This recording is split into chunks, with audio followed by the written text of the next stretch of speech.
JoJo White scored 22 points for the Celtics. But what a game turned in by the dreaded redhead Dave Cowens. 25 points, 21 rebounds, 10 assists, and in Game 1 of the NBA Championship, the Celtics beat the Suns by 11. Then it was Game 2, Thursday night. And for the Suns, it's been a frustrating trip so far, and this play symbolizes it all. Paul Westphal almost pulls JoJo White right out of his trunks on a breakaway steal. And from that point, the Celtics exploded with a third-quarter rout that saw them outscore the Suns 20-2 during one period. Here's Charlie Scott on a breakaway layup. But today, the scene has shifted down to the Veterans Memorial Coliseum in Phoenix, where the Suns have won 17 of their last 18 games, and they are counting on this arena to turn it around as they trail in the NBA Championship 2-0. Good afternoon, everybody. I'm Brent Musburger, along with Rick Barry, Mindy Rudolph, and Sonny Hill. And Rick, as you told me, they lead the world in standing ovations down here. Absolutely incredible, Brent. The fans have really turned on to this ball club, and one of the games that we played them, every time there was a timeout, they came back on the floor. They were doing exactly what you're hearing now as they're lowering the banner for the Western Division Championship for the Phoenix Suns. So this is why the Suns are counting on this arena to help them. But, Rick, as we take a look at what's happened in the first two games, why have the Celtics dominated? Well, it's been a situation where neither team has played particularly well in the first half. However, in the third quarter, Boston was able to put forth the surge defensively, which turned their offense on, and that was the difference in the game. Let's take a look here in game number 2. You notice the pressure in the backcourt. Charlie Scott does not try to steal the ball from Ricky Sobers. He makes him work hard to bring it up the floor. When he approaches half court, he now gets up a little tighter, forcing him out high. Paul Westphal has the ball. Now notice how far they are from the basket. 25 feet or more. That's not what Phoenix wants to do to run their offense. So from this point, they go on, try to get the ball into their center, Alvan Adams. Dave Cowens not overplaying at this point. But notice on the weak side of the floor, Ricky Sobers sets a screen on Paul Silas. Now watch the good defense played by the Celtics. Charlie Scott sees the screen being set, switches off of Ricky Sobers, and is going to pick up Garfield Hurt as he comes around. He puts a lot of pressure on. Cowens now pressures the ball. Only one thing wrong with the Celtic defense at this point. John Havlicek is not watching the ball and his man. JoJo White a little bit off the ball also, but they will recover and turn their heads. Continuous pressure now by the Celtics. Cowens on Adams. Scott on Hurd. Now watch Paul Silas. He's the key here. He drops off to Sobers, who's out of the play. He is zoning basically in the middle. Good weak side defense. He anticipates extremely well as Adam tries to pass into Hurd, makes the steal, and it was defense and plays like this that enabled the Celtics to beat the Suns in the first two ball games. So now we have the stage set for Game 3. We're going to be talking to the two captains, Curtis Perry and John Havlicek, as the NBA Championship Series continues on CBS.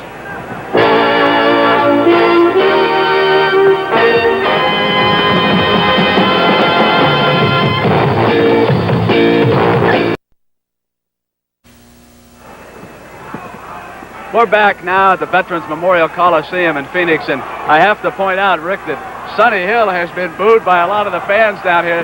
They think that he has put their basketball team down. Well, it's not so right now. Let's go to Sonny Hill, who's standing by with Curtis Perry. Sonny? Curtis, seems like we have a vocal crowd here, not only for your ball club, but some fans here feel that I've been, well, look at here. Isn't that very nice? Just to let them support me.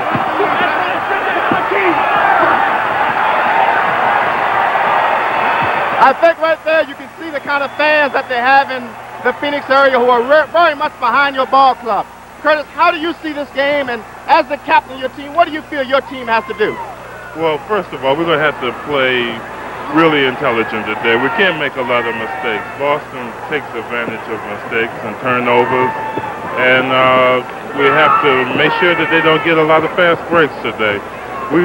We played the kind of basketball that got us here up until the last couple of games, so I think we have to go back to that. You talk about going back to that. The physical style of play of the Boston Celtics, where they're very aggressive. Do you feel that your team will have to become a little more physical? We have to play right along with them, or possibly be more physical because of the situation we're in, being 2 down. We just have to come out and take it to them. All right, let's go down to Mindy Rudolph and John Havlicek. John, there's been a lot of press out here about you guys being the Boston Bullies. I think that happens every time we play in a series, and when you get into a series like this, I think everything's a little more physical because of the intensity of the game. But I really don't feel that this series has been that tough physically. Well, when you read the papers out here in Phoenix and you talk to some of the ball players, they feel that they've been pushed around, they've been elbowed, they've been smacked around with forearms. And what are you going to do if they retaliate today? Well, you hold your ground because this is the type of thing where you get so far, you don't want to let anyone intimidate you to any extent. Therefore, I feel that they're going to play as hard as we can. And we have players like Cowens and Silas who probably play this way throughout the whole season. But when you get into a series of 7 games, it becomes a factor because you're facing each other every night, whereas during this regular season we played them 4 times spread out over 8 months, so it isn't as significant as it is now. John, very quickly, how's that foot of yours? Well, it's a lot better, and I feel that I can play probably more than I have in quite some time unless something happens to it. But prior to the game, I think that everything's favorable for me. You never know when it's going to go out, though, so you just hope for the best. Okay, John, best of luck to you. Best of luck. Mindy. All right, back to Brent and Rick for more in today's game. Thank you very much, Mindy. You know, Rick, I agree with John Havlicek. I honestly don't think this series has been that physical, and I think when you start crying about that, it becomes a mental thing for you. Well, there's no doubt about it that can become a problem as far as the Suns are concerned. I don't think there's been a lot of overly physical play as far as around the basket is concerned. However, there has been a lot of hand checking. I think that's the biggest complaint as far as Coach McLeod and Coach Bianchi are concerned with Phoenix. They've allowed the guards to put a lot of pressure on, a lot of hands on, and Phoenix is just going to have to counteract it. They have to send the forwards back up the floor, set a few screens to try and free the guards so they take a little of that pressure off.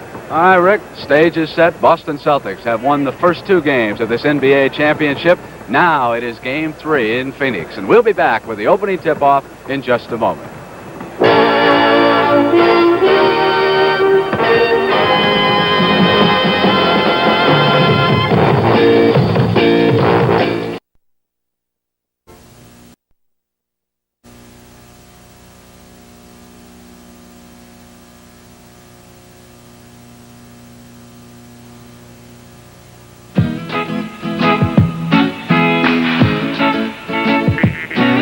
Give it all you got, take your very best shot, and may the best team win. The time is now, the name of the game is action. They're on the floor and they're ready to score, so let the game begin. And let's see how the ball's gonna bounce today. Welcome to NBA, come on and join the rest of the crowd. There's a classic about from your way. You'll see the best in basketball when you watch the... Today's NBA championship game is sponsored by Datsun, America's #1 selling import for cars and trucks. Datsun saves. All on CBA. When you watch the NBA on CBA. From Veterans Memorial Coliseum, it's Game 3, and they are on their feet again. The second standing ovation of the day for the Phoenix Suns, who find themselves trailing the Boston Celtics 2 games. So, one of the managing partners, Andy Williams, is on hand to try and bring his Suns good luck today. The crowd is ready, and the Suns are being introduced. Alvan is out there along with the forwards Curtis Perry and Garfield Hurd. And now the guards will come out. Rookie Ricky Sobers and the veteran Paul Westphal, who last season was playing for the Boston Celtics.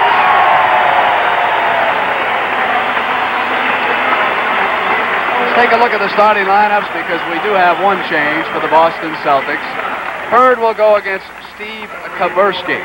Kaversky starting in place of Don Nelson, Silas and Curtis Perry at the other forward spot, although I expect Silas and Hurd actually to be matched against each other.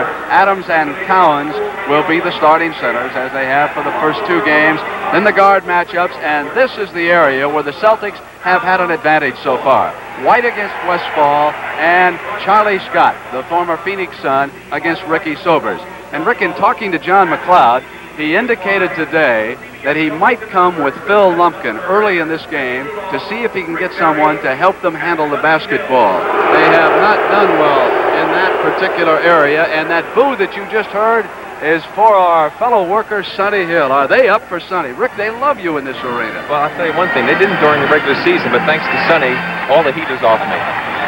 Just one interesting statistic, I think, Brent. The Suns were able to out-rebound the Golden State Warriors in our series in several of the ball games during that series. They have not been able to do that against the Celtics, and I think that's a big key. If they can control the boards and do a job there, it may help to generate some offense for them. Rick, I want to go back and point out one thing about Sonny, because a lot of his fans are wondering, why is that crowd in Phoenix down on him? Well, prior to the start of the season, in a basketball magazine, Sonny Hill said the Phoenix Suns probably were the worst team in professional basketball. Here they are in the championship. Cowens taps it way back to Paul Silas. And here come the Boston Celtics in the green jersey. My early report out of Indianapolis has A.J. Boyd ahead. We'll keep you informed as the ball has been turned over immediately to the Suns. Well, it's 3 straight games that the Celtics come out and been a little ragged as far as the movement of the basketball is concerned. They've had a lot of turnovers. Sobers trying to set up closer to the hoop, as Rick pointed out in the pregame show. Suns have had a lot of problems down there. Sobers with the first shot, and there was a foul as he came up. He'll have a couple of free throws. Well, the man who picked up the fouls, Charlie Scott, who has set a new record for the playoffs as far as fouling out of ball games. He fouled out in the first 2 games, and it hurt the Celtics in the 4th quarter when he was out of that ball game the other night. The Suns made a run back at the Celtics.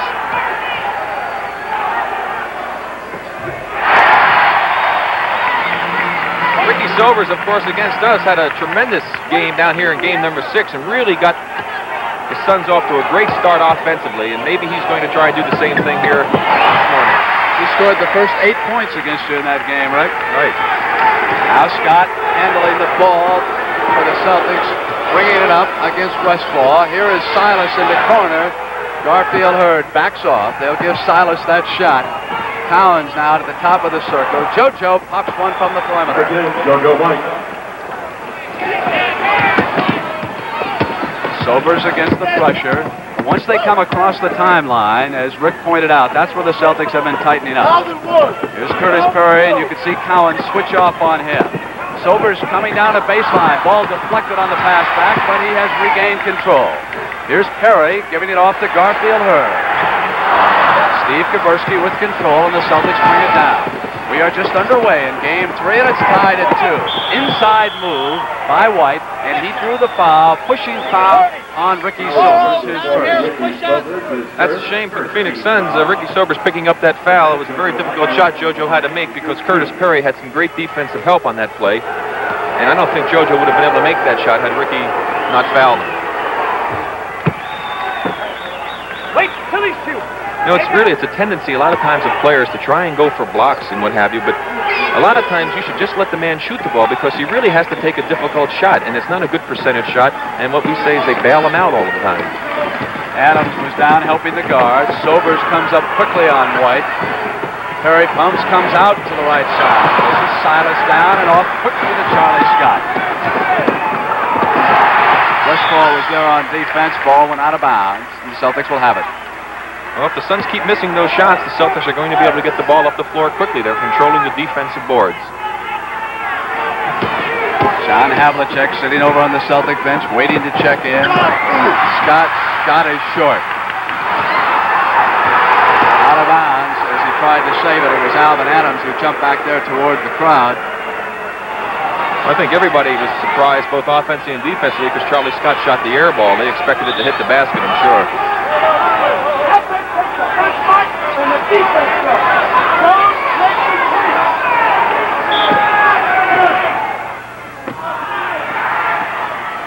Deep to Charlie Scott. Inside to Kaversky, who has shot well. That time he missed. Only Cowens at the offensive board came right back up, and there was contact. That's where Dave Cowens is so tough. Let's take a look and see how he gets this ball. Here's the shot coming by Kaversky. You notice he already has established inside position on Curtis Perry. Goes up very strong with the ball. Little pump fake. Gets Garherd up in the air. Draws the foul. Two team fouls, Rick, against the Suns and one against the Celtics. Of course, the key to that was Dave Cowens getting the excellent position before the shot came off.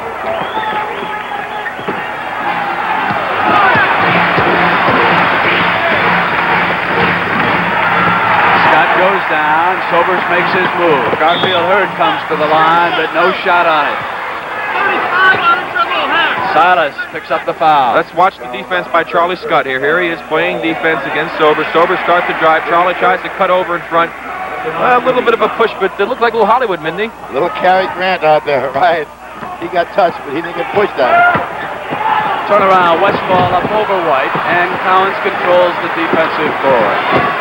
5-2, Celtics lead, 9:50 to go in the first quarter. Inside pass to White, Cowens with the screen, White behind it. 7-2 here early in the first quarter. Westphal cut off by Kaburski. Brings it back out. Harry, who was in early foul trouble in game 2, up with a shot off the iron. Scott with control. John McLeod complaining. White gets inside Sobers and off to Silas. Here's Charlie Scott with a pass back for Kaburski, who was not breaking toward the hoop. It was not a good pass. Charlie anticipated Steve was going to break, and Steve, on the other hand, thought that Scott might come up with the shot. We've got a timeout called by the Phoenix Suns here early. Rick, again, we see the Suns having some difficulty getting into their offensive rhythm against this tremendous desire that the Celtics have demonstrated in this series.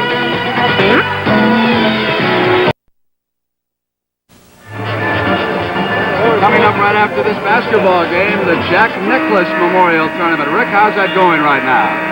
Well, I'll tell you one thing that's going to make all of the weekend hackers feel very good is yesterday Jack Nicklaus, on of course that he designed on a par 3 hole, had a quadruple bogey. I know it makes me feel good.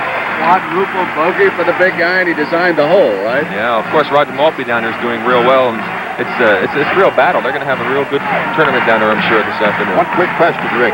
Quadruple bogey is 4 over par? That's exactly right. 4 over. A 7. The big 7 for Big Jack.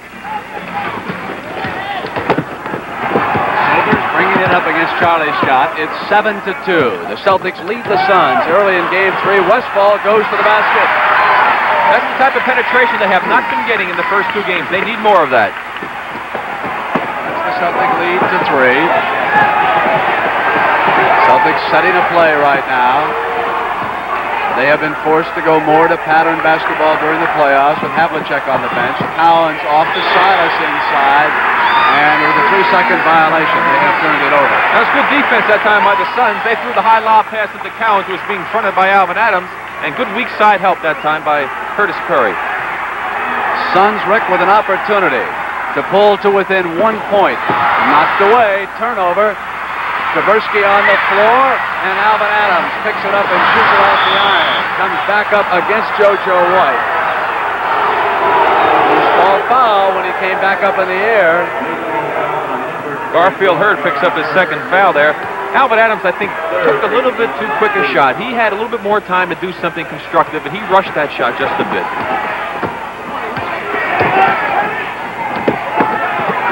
Inside to Scott at the left baseline, and Curtis Curry controls for the Suns. 7-4 and 8 minutes and 5 seconds to go in the first quarter of this, the third game. Celtics leading the Suns 2-0. Inside, and again they're getting laps. 10 quick ones in a row, Rick, just what you said they had to have. That's the type of plays that they need. The give and goes to the basket with Alvan Adams making the fine pass to Curtis Curry. Suns trying to be a little bit more aggressive here on defense as JoJo White misses, and the Suns have a chance to go ahead. They trail it by 1, and they are definitely getting down closer to the basket. 2 quick layups here by the Suns. Westphal this time at the perimeter, and it is Alvan Adams who could not control it, although he had a hand on it. Garfield Hurd comes up. Celtics getting a little bit of a cold streak on their shooting and not quite the intensity defensively. Out of bounds. The Celtics have turned it over. Phoenix with an excellent spurt following that timeout. So whatever it was that John McLeod had to say to his team certainly has worked here already. Sobers on the penetration. And Tommy Heinsohn right away wisely is going to call timeout. The Phoenix Suns have got some life. And without any question, this is the best basketball that they have played in the first half of either of the 3 games so far.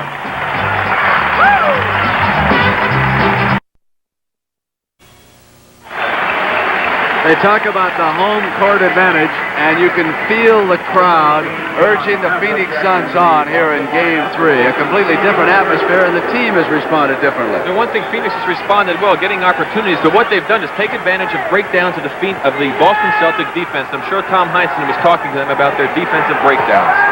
You saw a reminder about the Belmont next Saturday on CBS. John Havlicek was handling the ball for the first time. Shot outside, missed by Charlie Scott. Quick pass by Garfield Hurd, too far ahead of Curtis Perry. On the turnover, the Celtics will bring it back down. Watch Paul Silas right here.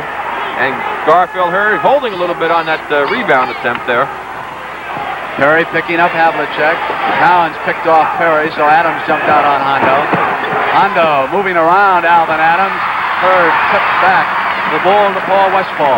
10-7. Suns leading the Celtics. 6:22 in the first, and there was contact. Hurd made a nice move on Dave Cowens that time and drew the foul against Dave.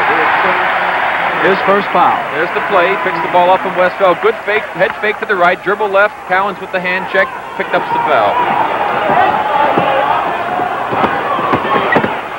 You could see Cowens jump back down into the lane. They'll clog it up.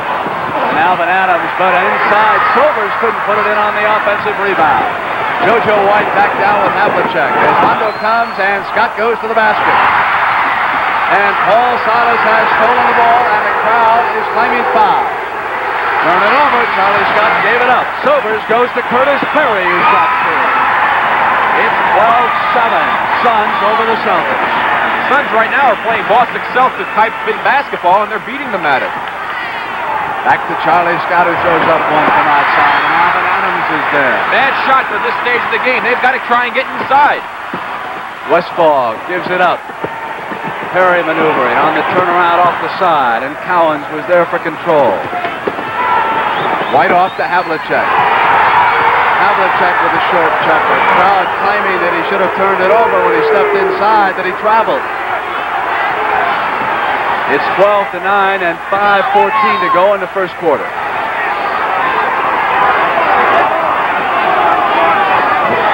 Off Westphal's hands. Battle for the loose ball. On the turnover, Celtics bring it down. JoJo White with control. Tried to bounce pass it to Silas, who had broken ahead of the pass. JoJo, unfortunately for him, took the ball one step too far. He was in the 3-second lane, and he had to rush the pass a little bit. If he had stopped before the 3-second lane at the foul line, he would have had more opportunity to see what was happening. Paul Westphal goes out, and Dick Van Arsdale, number 5, replaces him. Sobers was fouled, and that was in the backcourt, wasn't it, Lindy? That was a backcourt foul, Kent. After the play, the officials must continue to call to keep this game on a consistent level. Boston will play with their hands. They'll get away with as much as they possibly can. It's a very, very important call to continue through 4 quarters. Kevin Stakem checks into the game. Before that basket by John Havlicek, Brent, the Celtics had gone 4 minutes and 20 seconds without scoring, and John McLeod was really hot yelling at the officials. I don't know why he's complaining. He did call a backcourt foul on the hand checking by the Celtics. Both coaches going to their benches right now. Keith Erickson, number 14, is on the floor for John McLeod. Let me set the Suns lineup. Erickson, Van Arsdale, Sobers, Perry, and Adams. For the Celtics, Stakem, Silas, Cowens, White, and John Havlicek. So far, the Suns bench, at least their top 3 substitutes, have shot only 27% in 2 games. That's Erickson, Van Arsdale, and Otto. On the turnover, here come the Suns. Celtics have turned it over 7 times already. Havlicek made a good pass, but this man wasn't looking. Van Arsdale took the pass from Sobers and connected. It's 16-9, 4:28, and we've got a timeout. Well, Tom Heinsohn is going to have to try and get his troops together. They are having one breakdown after another defensively. They're allowing good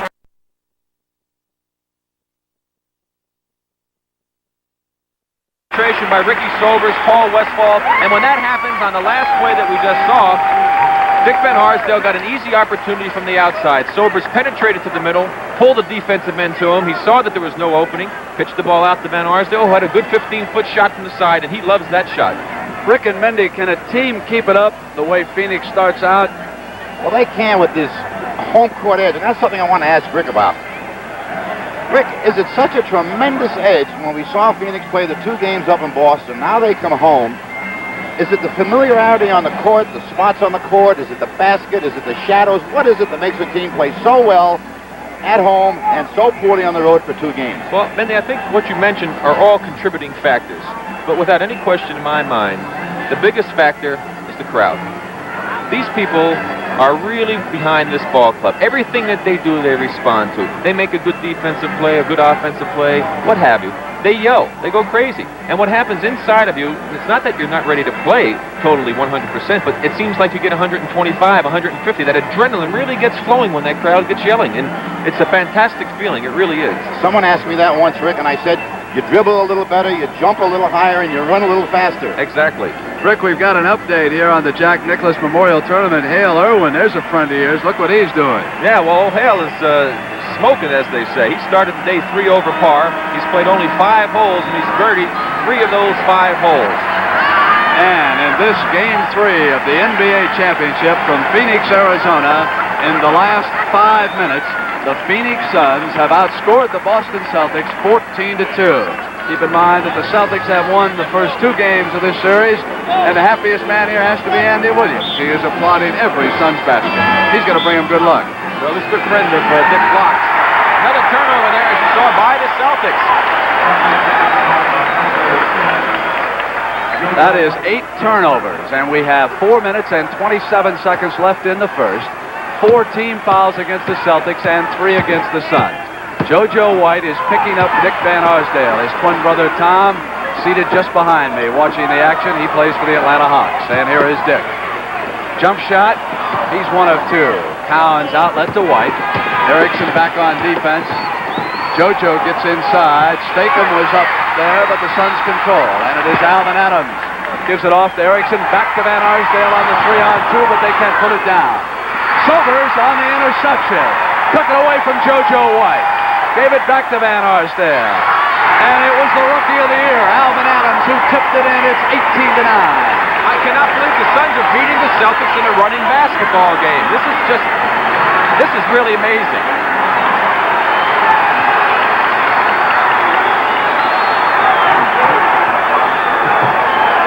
Havlicek off the iron and out of bounds, and I believe it will go back to the Celtics. Yes, indeed. It was Dick Van Arsdale who was down there and touched it last as it went out of bounds over the end line.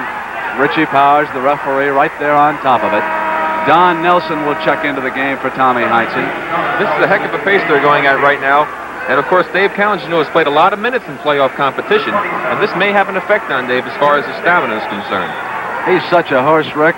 I think he could play about 48 minutes every night for about 2 running months. But, it's going to go back, and here comes Alvan Adams. The inbounds pass by Stakem was too deep. Adams went down and drew the foul. He picked up the foul. John Havlicek, as he ran by, he has an opportunity for a 3-point play. And you talk about turnarounds in a basketball game. You have just seen this. 7-2, Boston ahead. Phoenix has gone crazy. There's the pass. Cowens is not waiting for it. Adams anticipates well. Driving in, Havlicek right there, caught Alvan on the left arm. You couldn't see it as he blocked it out, but there's no doubt it was a foul. Alvan Adams at the line with 2 shots to make 1. Celtics are over the limit. Adams doesn't need the penalty, however, so it's 21-9, and John McLeod, who ran a 45-minute practice session yesterday, nothing unusual. He just told everyone to play a little tougher and keep doing the things that got them here. Van Arsdale out on Havlicek that time, and he drew the foul. But that is the kind of defense that the Boston Celtics have been playing. And the fans don't like it because they think that what's good for one should be good for the other. Dick Van Arsdale has always been a fantastic defensive player. He used to play me as a forward, but he was with the Knicks, and he was tough. Havlicek, Keith Erickson watching him. Alvan Adams taking Cowens, and Cowens picks off Perry. Here's Havlicek giving it up to Scott. From the corner, Charlie Scott buries it.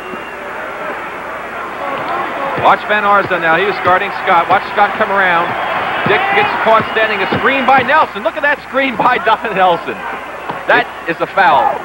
It is 21-11 Phoenix, 2:44 to go in the first. Sobers, who has penetrated much of the first quarter successfully, missed the shot that time. Hondo. Here come the Suns after the Perry rebound. Erickson on the wing, inside to Adams. And it is Curtis Perry who drew the foul. Don Nelson ran over to that side as Perry fielded the missed shot.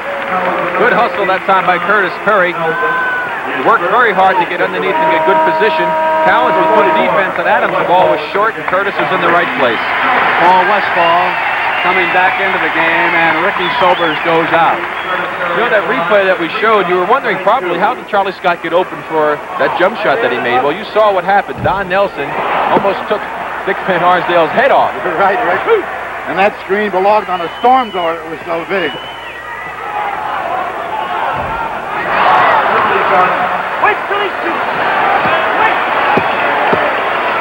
Here's the penalty. 22-11, and 2 minutes and 16 seconds to play in the first quarter of this, the third game of the NBA Championship Series. Cowens had the ball deflected momentarily by Van Arsdale, but he regained control and put it down. 22-13. Game 4 is coming up on CBS Wednesday night, 9 p.m. Eastern Time. Adams goes up over Charlie Scott. 24-13. And 1:45 to go in the first quarter. Don Nelson from one of his favorite spots. 9-point Phoenix lead. 1:35. And they have played by far their best basketball in the first quarter of the three games. Right here. Alvan Adams. Nelson knocked it away and out of bounds. Now, you want to talk about intensity and physical play. This game is by far the most physical of all. Westphal starts his move. Left-handed hook just a little bit short as he came inside. He's complaining that he was fouled. Havlicek back down for the Celtics. Inside pass to Charlie Scott, and it was Westphal who came across on Scott and got him. Well, you don't like to say a lot of negative things about time, but I think there's a little frustration on the part of the Celtics right at this point. And Charlie Scott, when he picked up that foul, threw what I consider to be a nasty elbow at the man who fouled him. Let's watch the replay. Watch him go up. You see that elbow that Charlie threw? That's totally unnecessary and uncalled for, and the official should warn him about something like that. What do you think, Mindy? I don't think they should warn him, Rick. I think they should just call it. Forget about the warning. If it happens and there's contact, call the play. Nelson helping Scott out on Westphal, and Charlie quickly gets back on Curtis Perry. Inside pass to Alvan Adams, and Havlicek was there. John fouled him. Watch the play here, the pass into Adams. Look at Havlicek just backing his body into Alvan Adams. A good call that time, I think, by Paul Mahalik. Time left in the first quarter, 58 seconds. 24-17, Phoenix over Boston. So far in this game, the Suns have had streaks of 10 and 9 unanswered points.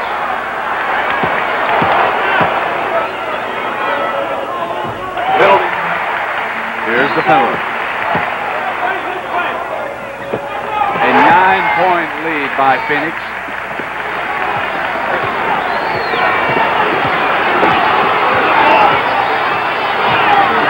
Erickson follows Havlicek down through the lane. John pops out the other side, always moving. JoJo White from the perimeter. All Westphal with control for John McLeod's Phoenix Suns, who during the regular season finished only 2 games over 500. An incredible success story. Inside to Westphal, and they're going to come the other way. Offensive foul.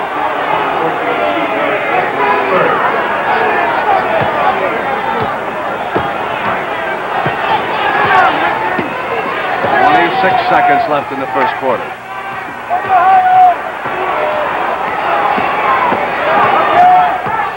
shot clock down toward 10, inside of that mark. Trying to use it up as much as possible. Nelson inside, and it was Curtis Perry who got a hand on it. 7 seconds to go. Westphal has checked the clock. Now 5 on the penetration. Oh, no, Cowens at just a second. They won't have enough time. We have come to the end of the first quarter of this, the third game of the NBA Championship Series. The Phoenix Suns have come alive before their home crowd, and they lead it.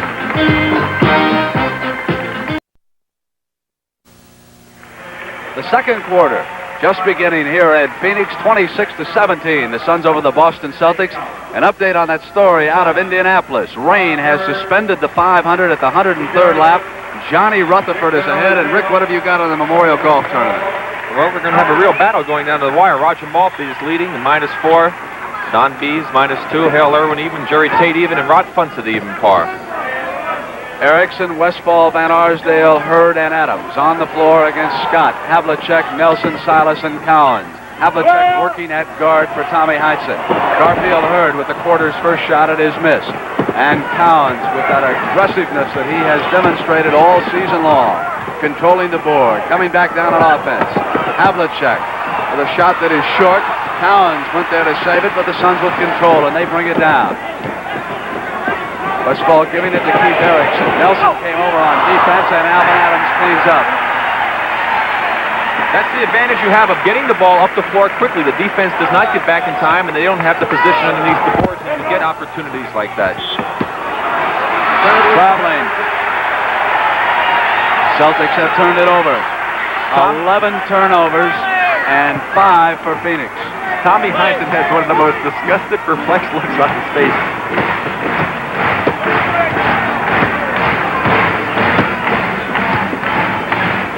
Nelson trying to keep Garfield Hurd out away from the basket. Now he's picked up Adams on the switch. Adams hits it. That's 2 quick field goals in a row by the Rookie of the Year from Oklahoma. It's 30-17. 10:49 to go in the first half.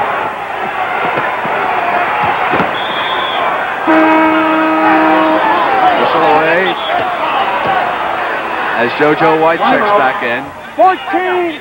And Keith Erickson has picked up a foul with 10:43 to go in the second quarter, and it is 30-17. The Suns playing their best basketball of the series so far.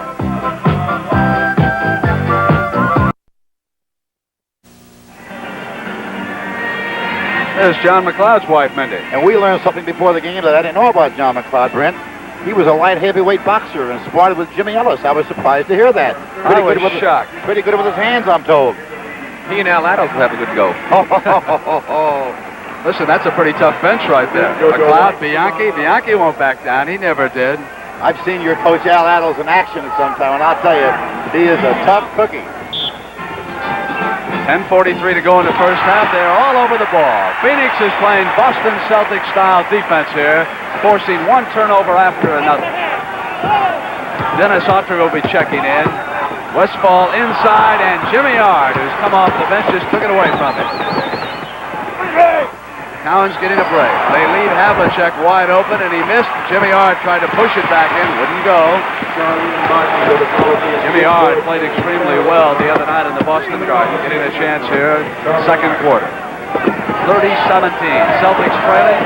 Adams hits the iron, and Silas was there. Here comes Scott.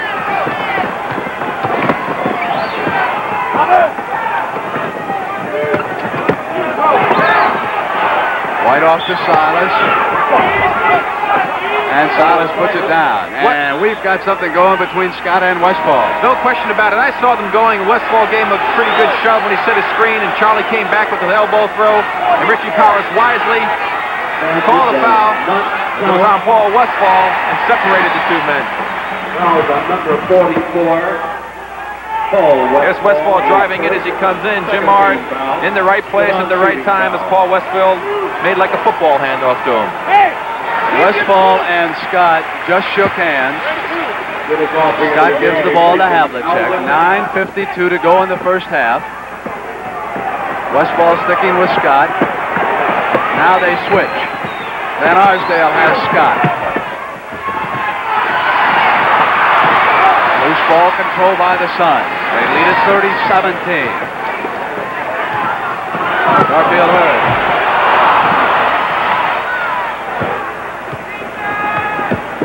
And it is the ageless John Havlicek who comes out on the move. Paul Silas on the run. And he'll come the other way on that offense. Foul against Silas. Looked like Paul didn't have himself under total control. He had committed himself going to the basket. Dick Van Arsdale stepped over in front of him. 9 minutes and 15 seconds to go in the first half. 30-17. This is game 3. Game 4 is Wednesday night. We've got a whistle away from the ball. And that's on Charlie Scott, his second. He has fouled out in the first 2 games of this championship series. He may have committed the foul, but Dennis Autry got the best shot in. Erickson. And Autry was pushing away on Ard that time, too, Rick. Blocked by Van Arsdale, who didn't like it. He thought White should be called for offensive charging. Let's take a look at this one, Mindy. I think this is going to be a very crucial call right here. If Dick Van Arsdale The big thing here is watch the defensive player. If he retreats, now to me, Rick, that is an offensive foul. I think so, too. I have to agree with you. Erickson fields White's miss. 8:49, 30-17, Phoenix leading Boston. Havlicek went down, and Autry was there, and there was a foul called. And it's the 3rd foul against John Havlicek. Brent, this is what John McLeod and Al Bianchi told us before the game. There is no way that Phoenix Suns are going to have any rough stuff and not retaliate against the Boston Celtics today. Inside pass to Hurd. And it is tough right now. That's on Charlie Scott again. That's his 3rd foul, and he can't believe it. He's getting a technical foul, too, I think. And He there just it got is. it. Charlie Scott really getting hot. Letting the intensity of the game get to him a little bit. Let's watch the isolation on Charlie Scott. Here he is now guarding Sobers. Let's watch. He switches off at Van Arsdale. A little bit of hands right there. Starts to hold. Using his hands. Van Arsdale a little bit upset. Pushes back against him. Once again. Charlie Scott picking up his 3rd foul. Getting himself into foul difficulty. Dick Van Arsdale with the technical free throw. And Charlie has got to control himself. He can't let himself lose control. And, of course, Heinsohn has got him out of the game right now. Brent, Rick, I think the officials are doing a super job right now of controlling the hand checking, which is so important. It's been very consistent up until now. 8 minutes and 25 seconds to go in the first half. 31-17, Phoenix leading Boston. Curtis Perry, who had just checked into the game, gave it back to Sobers. Autry hit the ball and it went out of bounds. So the Celtics will have it.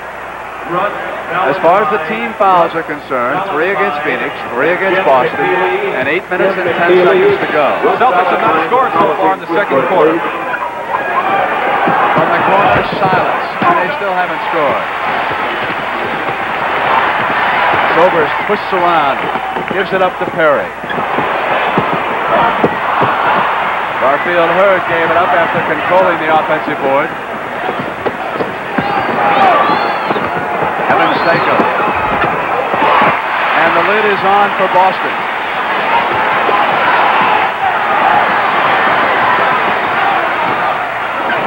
Once again, Suns playing running basketball. Hurd pushes up a miss, controls it. Fans are going crazy. They just love it.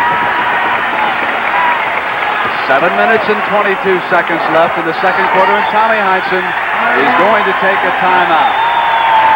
His Celtics have been frustrated here so far in Game 3. They lead the series by 2, but apparently it was deceptive. That was too easy.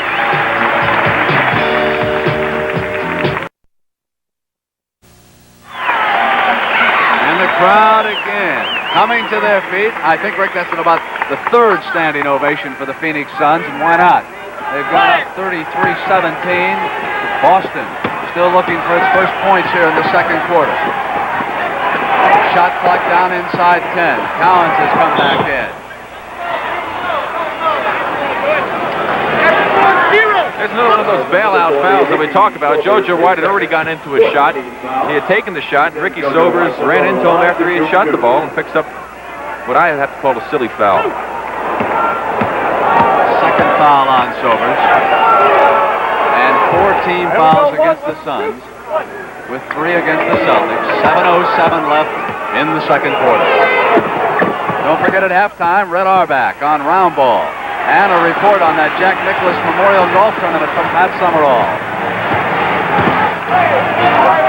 Cowens, Kaversky, and Silas up front for the Celtics. Here's Hurd with a turnaround on Kaversky. It was short. Celtics with control, trailing 33-19. Silas to the basket. It's 33-21. 6:46. And don't anybody count this victory for Phoenix too early. Silas watching Hurd, and there's contact. Cowens was there against Otway. Kevin Stakem picked it up. That's his second foul.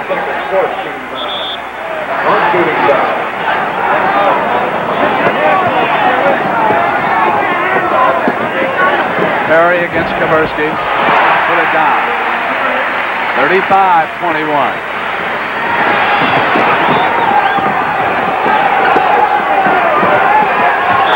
Stakem is at it with Sobers. Stakem and Sobers are going at it. It was Stakem and Sobers inside. Teams are out on the floor pulling them apart right now. They got underneath. Stakem and Sobers collided. I'll tell you one thing, Ricky Sobers was really getting some shots in on Kevin Stakem. He had his head down, and Kevin Stakem was in a very undesirable position. I saw him throw about 4 uppercuts, Rick. That's right. The usher's going down there now. The important thing, obviously, to keep the crowd back and get everybody cooled down, and that's the fight that we have been somewhat expecting. But, you know, the officials, as Mindy pointed out, have been doing an excellent job trying to clean the game up, not let it get overly physical. But there's so much intensity here in this game this morning that I think it was inevitable that we were going to have something like this take place. And Rick, that's something you really can't control because it happens so spontaneously. You're working out there and they're trying to do everything they possibly can, and Richie Powers will get it under control. Now let's see how Richie handles this. Will he kick them both out? Well, a couple of technicals. How will he clean this up? It was Richie Powers who had the 4th game, Golden State, Washington last year, and kicked Al Adelson. Both players have been kicked out. Stakem and Sobers go out. That will be more of a blow to the Phoenix Suns than to the Boston Celtics, of course. Stakem has been kicked out. Now Sobers is the ball handler for the Phoenix attack. Exactly. That's the man who's got to run their offense. That's going to put a lot of pressure on the Phoenix guards. There you see right there, as they start the fight, in the background, the top of your picture. Now look at Ricky Sobers. I mean, he is really getting some nasty shots in on Kevin Stakem. Look at him. Right hand uppercuts, left hand uppercuts. Don Nelson pulling him off. Tom Heinsohn in there, Garher trying to break it up. Kevin Stakem getting the worst of it, but the Phoenix Suns really taking... Boy, they lose on that, Rick. They certainly do lose on that. They just gave up Sobers for Stakem, and I don't want anybody to misunderstand and think that we're putting Kevin Stakem down. Exactly. He played 2 fine games, but he is not as critical to the Boston offense as Sobers is to Phoenix. It's 35-21. Offensive foul on Dave Cowens, and no question about it. Let's take another look how the fight started. Watch them under the basket. There they are. Sobers pushed, and Kevin Stakem threw the first punch. And it was Kevin Stakem who started that fight. Dennis Andre, 6:06 to go, second quarter. Westphal goes down. Jojo White was there. And White is called on the push, his second foul. That foul on Cowens was his second. I know you were wondering about that, and Rick Berry pointed out, so he has 2. Now the Boston Celtics went 6:05 without a point, and they got the ball going with 6:04, 35-21. It was Stakem and Sobers. And Brent, this is exactly what Alvan told us before the game. They were not going to sit with their hands in their pockets and allow Boston to push them around. He wanted his club to retaliate, and retaliate they're doing. Yeah, but I want to tell you something. If I'm going to pick it, I'm going to go Sobers Cowens if I got to make a trade. 6 minutes now, it's 37-21. Celtics set up the attack. Silas overhead of Cowens. David shoots it outside off the iron. Havlicek touched it. JoJo White knocks it back to Cowens. Crowd wants over and back, but it'll come off the iron, and here's Kaburski. Westphal got his hand on it. Ball out of bounds. There's been some great defense played by the Phoenix Suns in this basketball game. By far, their best of the series. Kaburski signaling to Havlicek to come over to the weak side. Kaburski wanted to roll inside. He sees something, and he cleaned up on it. It's 37-23. Now 5 minutes and 30 seconds to go in the first half. Havlicek working with White. Hondo is picking up Van Arsdale. Of course, with Sobers out of the game, it's not hurting right at this particular juncture with this matchup. John Havlicek is not going to put as much pressure on as, say, Charlie Scott would in the backcourt. Autry with the ball on the floor against Cowens.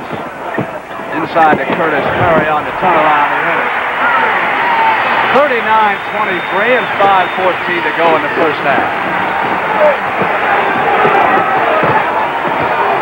Silas, right-hand hook. Cowens, left-hand hook. And Autry is screaming that he was pushed underneath. Was he, Rick? It certainly looked like that to me. Dave Cowens just almost shoved him out of the way. I want to tell you something. Autry will take you too. We got to keep an eye on that. Autry won't back down from Cowens. Autry and Cowens are going at it heavy. It's 39-25 and 4:45. A couple of heavyweights pushing and shoving. Let's watch this rebound in the last play that Dennis Autry is so upset about. Watch Dave Cowens. He's behind him now. And you couldn't really see it, but he had his hand down low. What I referred to in the last game, Lou Carnesecca said the subway push. He had his arm down low near his waist, gave him a shove with it as the ball went up, and Autry went forward. Steve Kaburski picked up the foul.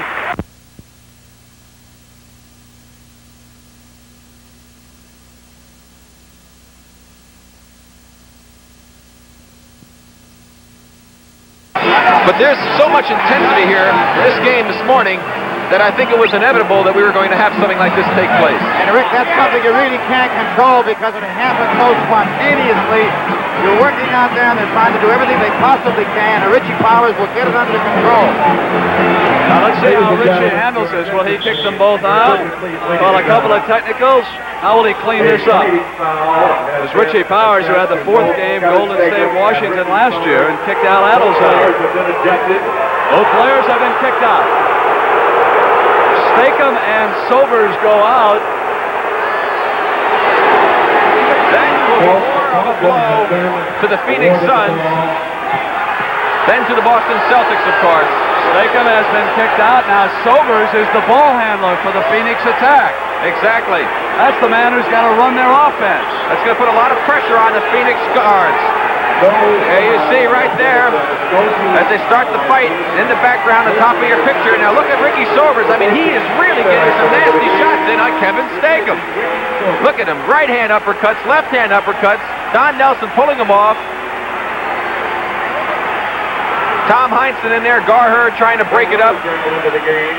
Kevin Stakem getting the worst of it, but the Phoenix Suns really taking... Well, they lose on that, Rick. They certainly do lose on that. They just gave up Sobers for Stakem, and I don't want anybody to misunderstand and think that we're putting Kevin Stakem down. Exactly. He played 2 fine games, but he is not as critical to the Boston offense as Sobers is to Phoenix.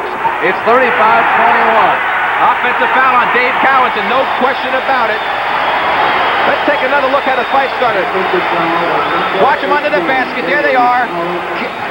Sobers pushed and Kevin Stakem threw the first punch. And it was Kevin Stakem who started that fight.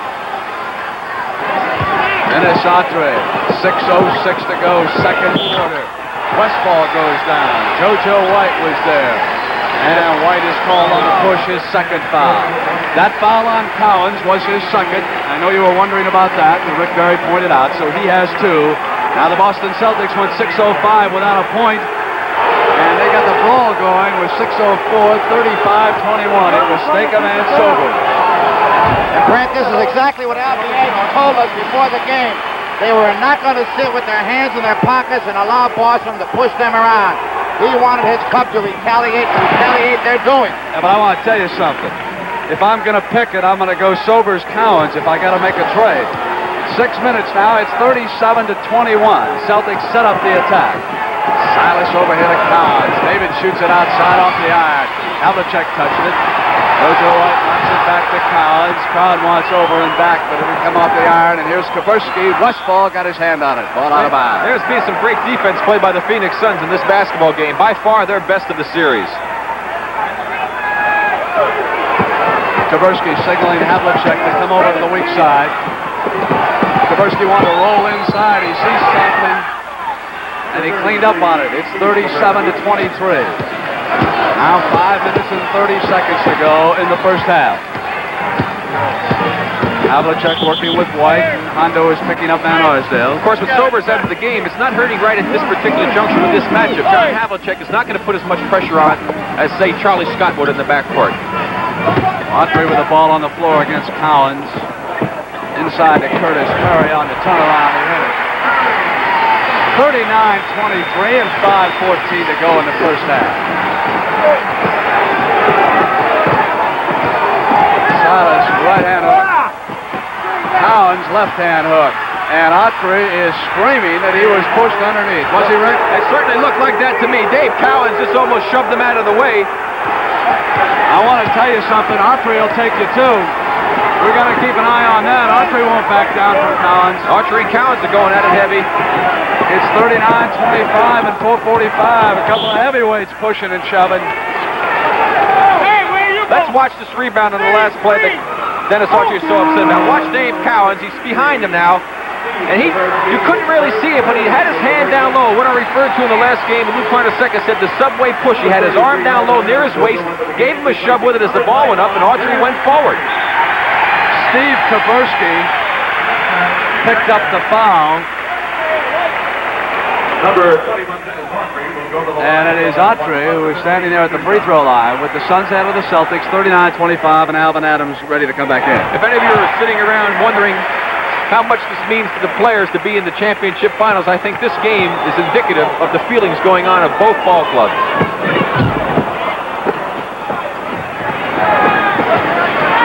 40-25 and 4:35 to go in the first half.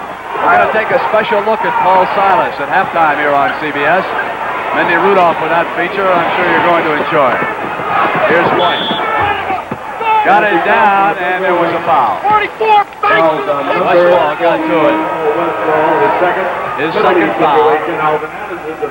You know, one thing is very interesting. Tommy Heinsohn is sitting all the way down the end of the Celtic bench, and I've never seen him do that before. I've seen him walk down and get some water, but Heinsohn's sitting down next to one of the ball boys at the end of the Celtic bench.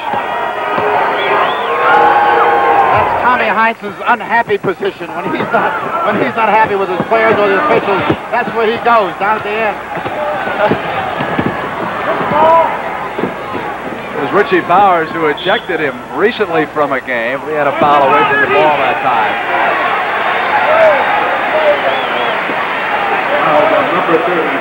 It's on Kaversky again, his second. He's picked up 2 quick ones.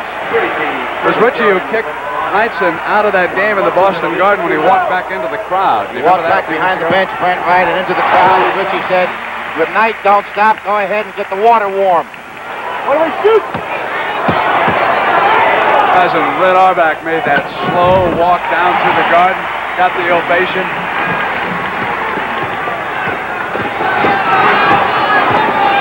.42-28 and 4:05 to go in the first half. Inside the Cowens got away, and here come the Suns. That's good defense and no movement by the Celtics. Adams over his head to Van Arsdale, but the ball just won't go in, and Alvan cleans up. And there was contact underneath.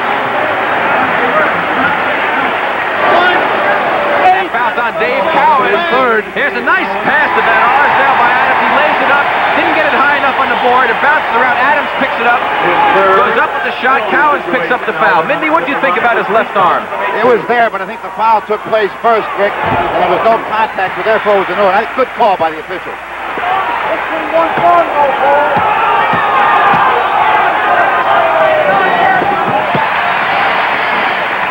44-28.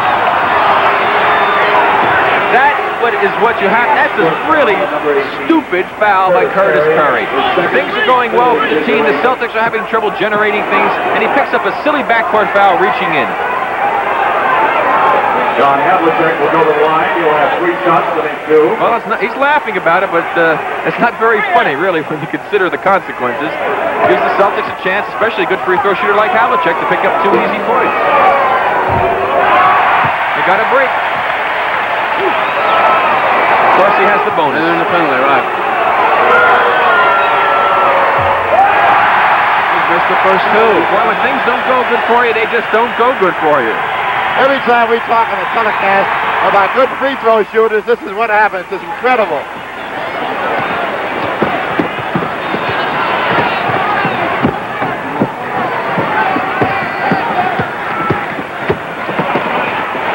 From the corner, Keith Erickson. Boy, if he gets hot, the Suns could really be tough. That's his first basket. He has not shot well in either of the 2 previous games. Westphal on the steal, took it away from Kaberski, and Paul Westphal with a slam dunk puts the Suns up 48-29. And 3 minutes and 15 seconds to go in Phoenix. Game 3. Kaberski, Adams with control. The Suns are on the move here after losing the first 2 of this series. What a difference coming back to Phoenix has made. Kaberski cleaned up Westphal's miss in 2:55 left in the first half. JoJo White. Kaberski with a second chance, and Keith Erickson was right there. Steve Kaberski hustling on the boards, picking up the offensive rebound. Did a good job of getting back on there. Let's watch the play. There's the steal by Westphal. He goes down and he's going to dunk it.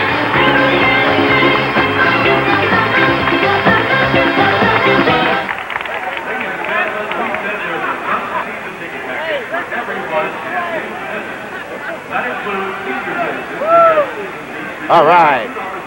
Another case of beer on Monday. You're 65 years or older. Call or visit the Sun's office for the complete season ticket story or senior citizen. Thank you. And out of your mind. It's unbelievable. Hey, the crowd. I'm telling you, Mindy brought it up. We talked about it. I think the point got across. The crowd, these guys are jacked up.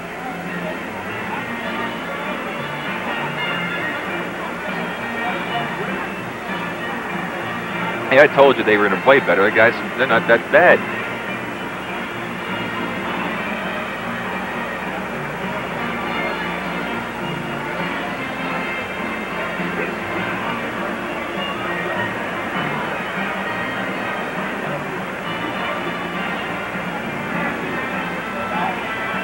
You know, one of the big keys, too, is that if he's going to get back in it, Cowens and Havlicek and Silas, those guys have to play a lot of time, put a lot of effort forth. And if they do that, they still come up short.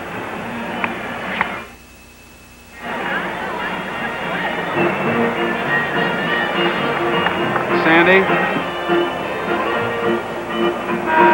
I don't have anything. Let me update the Indianapolis 500. Still suspended after 103 laps, with Johnny Rutherford ahead of A.J. Foyt by 12 seconds. Gordon Johncock running third. We'll let you know if they resume that race. Again, rain has suspended the Indy 500 at the 103rd lap. That is just past the halfway point. Grant, this carnival atmosphere out here, this Mardi Gras atmosphere is absolutely contagious. You can feel it here at the booth. And it's amazing how these fans turn out. Good-looking people, wonderful clothes. I think I might move out here one day, Brent. I put some air in my tires the other day in New York, and they coughed. So I think it's about time I might make a move. Wait a minute. You'll never leave Manhattan. I can't believe that. 48-31. You're a dyed-in-the-wool New Yorker. Westphal outside. 50-31 and 2 minutes and 30 seconds to go in the first half. Rick, you made an interesting point during that timeout. For the Celtics to get back in this, Havlicek, Silas, and Cowens have got to play a lot of minutes. Inside move by JoJo White. Cowens battling. Cowens back up, and he put it down. That's why he's the player that he is. He plays with such aggressiveness and intensity. He just never gives up. Sliding down toward the 2-minute mark. It is 50-33. If you just joined us, Ricky Sobers and Kevin Stakem were ejected after fighting here in the second quarter. Adams with a miss and JoJo White with control.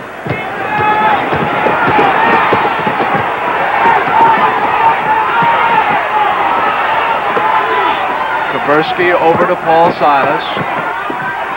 Havlicek. Garfield Hurd. Good ball movement, but the ball still will not drop in the basket from the outside. Clock slides down inside of 1:30. I don't have to remind you of what Game 4 is going to be like Wednesday night. Westphal. Havlicek. 1:19 left first half. Paul Silas gives it up to White. From the corner.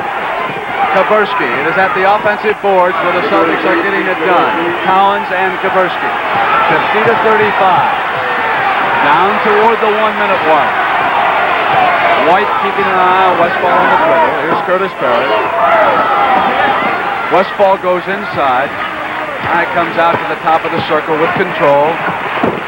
Alvan Adams. And Cowens was there.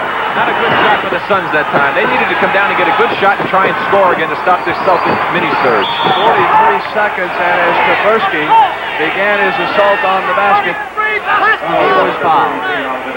Alvan Adams picking up his first foul of this game. That's amazing that he can go this long of the first half, play as strongly as he has, and still have picked up just one foul. Kaversky puts it down. Cowens has not taken him down low, and so consequently he's not had to play Dave in a situation where you're more susceptible to picking up fouls. Dave's been outside most of the afternoon. Morning. I always have to look at my watch out here. Good morning to everyone in Los Angeles and Phoenix. Off of Silas's tennis shoe. Ball will go back to Phoenix. 50-37 in 31 seconds. The Celtics very quickly have cut down a 19-point lead to 13 points. Westphal. Kaversky. Steve Kaversky's turned in some small minutes. 15 seconds left. First half. Kaversky. They put it down. 50-39. 10 seconds left for the Suns. And Heinsohn says, pressure that ball. JoJo came out and picked it up, and he did not want that foul at that moment. Tommy Heinsohn did not want a foul committed with 4 seconds. He wanted the ball pressure. Well, the Celtics had, as I said, had a little mini surge. They scored 8 straight points, cut the 19 down to 11.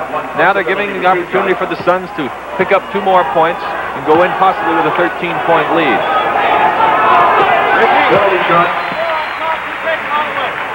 Got it all the way down there. Wait till he shoots.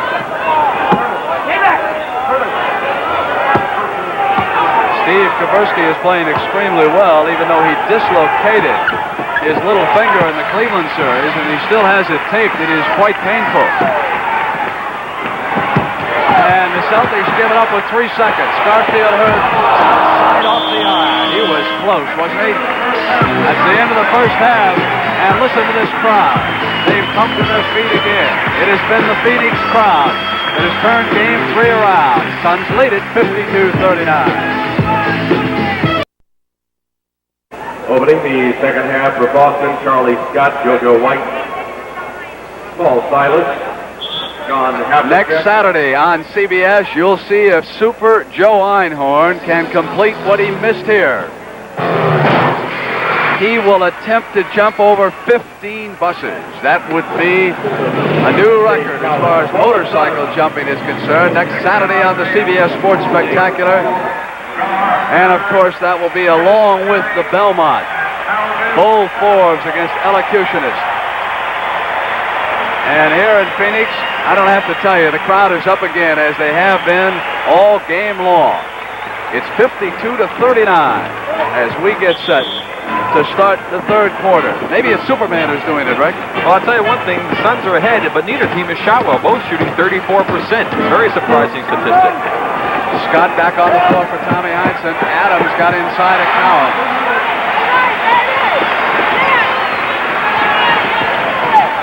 We'll set the lineup. Scott, White, Silas, Havlicek, and Cowens. Westphal, Van Arsdale, Hurd, Perry, and Adams for Phoenix. Adams with control off to Curtis Perry, and here come the Suns.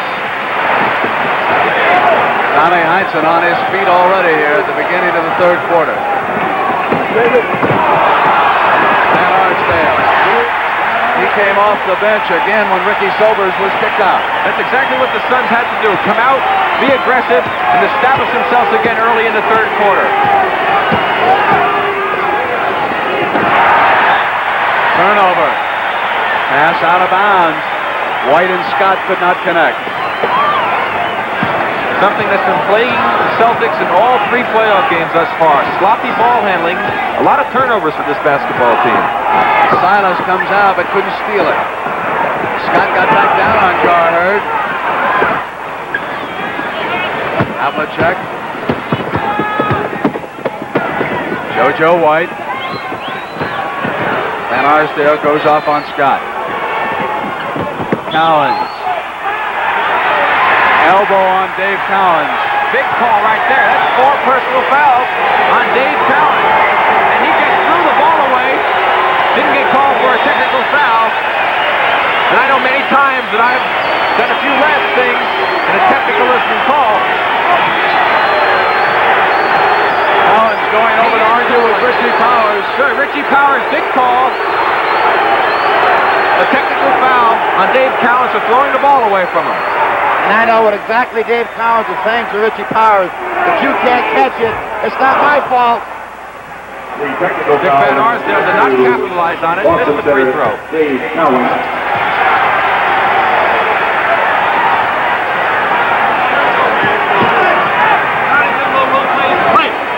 So after the foul by Cowens, Suns have possession. Adams came back to help out against that Celtics pressure. It's 56-39. Phoenix. Third quarter just underway. Battle for a loose ball, and Westphal comes up and puts it in.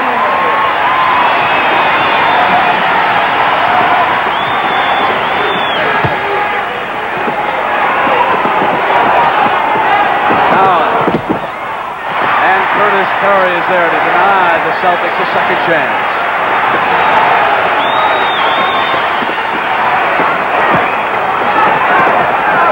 Off Van Arsdale's hands, Havlicek battling against Curtis Perry, and there was a foul call.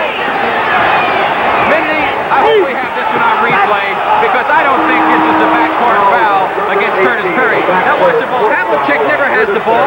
Curtis goes and picks the ball up, and they collide. Big thing on that, Rick, again, is what happens to the defensive player. Is he stationary or is he retreating? And in that particular case, he was both. He was in a stationary retreat. Right, but it seemed to me that John Havlicek never really had the ball. He pushed it out. He didn't have control. Curtis Perry had the ball when John and he collided. Tough call to make against the Suns, I think. If anything, there should have possibly been a loose ball foul because Havlicek did not have complete control of the dribble. Exactly, but good defense by Havlicek and good play by Curtis Perry. And, of course, it's up to the official to make the judgment in that particular instance. 58-41 on the strength of those free throws by John Havlicek. 9:45 left in the third quarter. Hurd wanting Westphal to come down. Looking for help over there. Now he takes it up himself. The advantage Hurd and Curtis Perry have over John Havlicek. They can always shoot the ball over him. Kaversky left for the lane. Celtics regain control, and Steve complaining to Powers that he was fouled. We'll have a timeout with 9 minutes and 26 seconds to go in the third quarter. Tommy Heinsohn yelling at the officials as he comes off the Celtic bench. It's 60-41 Phoenix.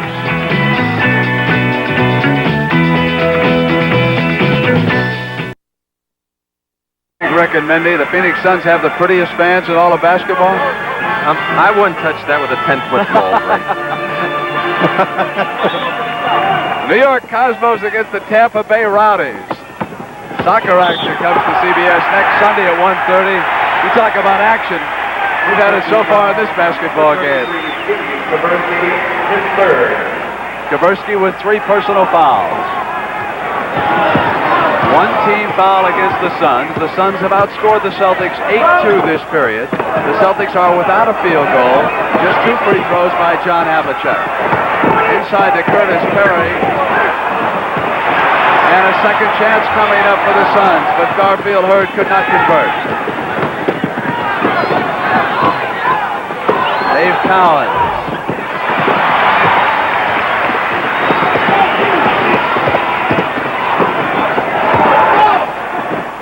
Adams calmly gave it back to Westphal. Once again, the Suns moving the ball up the floor quickly, taking good opportunity shots, something that the Celtics usually do. 62-41.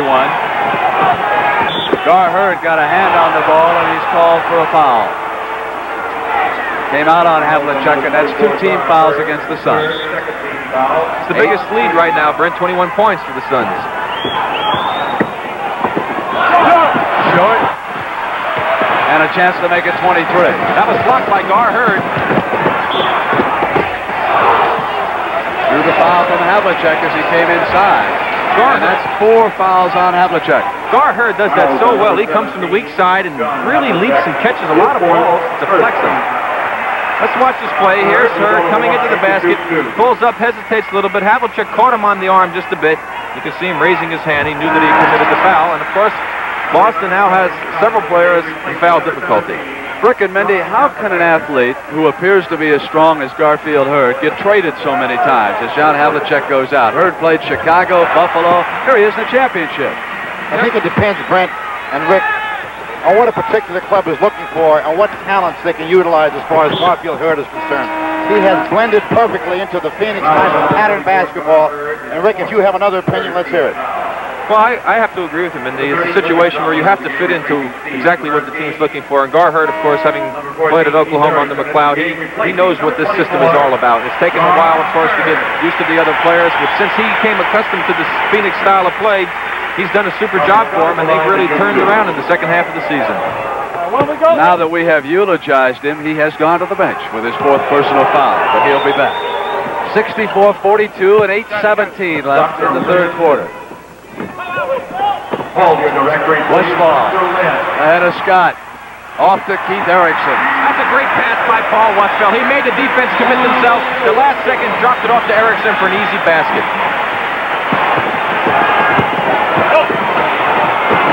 Glenn McDonald inside to Silas. Alvan Adams fouled him. His second. Let's take this last play. Now watch Paul Westphal. Puts the ball down, goes up like he's going to shoot, makes the defense come to him, passes to Erickson for the easy layup. One of the few times the Celtics have gotten inside, and they're capitalizing on him now by getting to the free throw line. But I think, Brent, the big difference in the game today is that the Suns are playing with a lot more intensity than Boston. Especially on the defensive end. Boston is not putting that tough defense on. They're starting to do it now. And they've got a long road to try and get back into this ball game. Westphal draws the foul from Scott.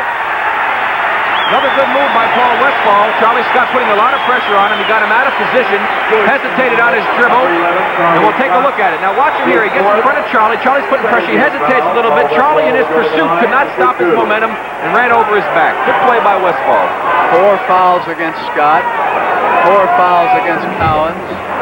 Havlicek on the bench with 4 fouls. Kevin Stakem and Ricky Sobers have both been kicked out of this game for fighting in the 2nd quarter. It's 66-45, and 7 minutes and 52 seconds remain in the 3rd quarter. Second-year pro Glenn McDonald from Long Beach State just gave it up to Paul Silas. He may make that shot, but they'll give him that shot all night long. They just don't have that much confidence in Paul's outside shot. Timeout has been called here. 7:39. 66-47. That was the first Boston field goal of this period.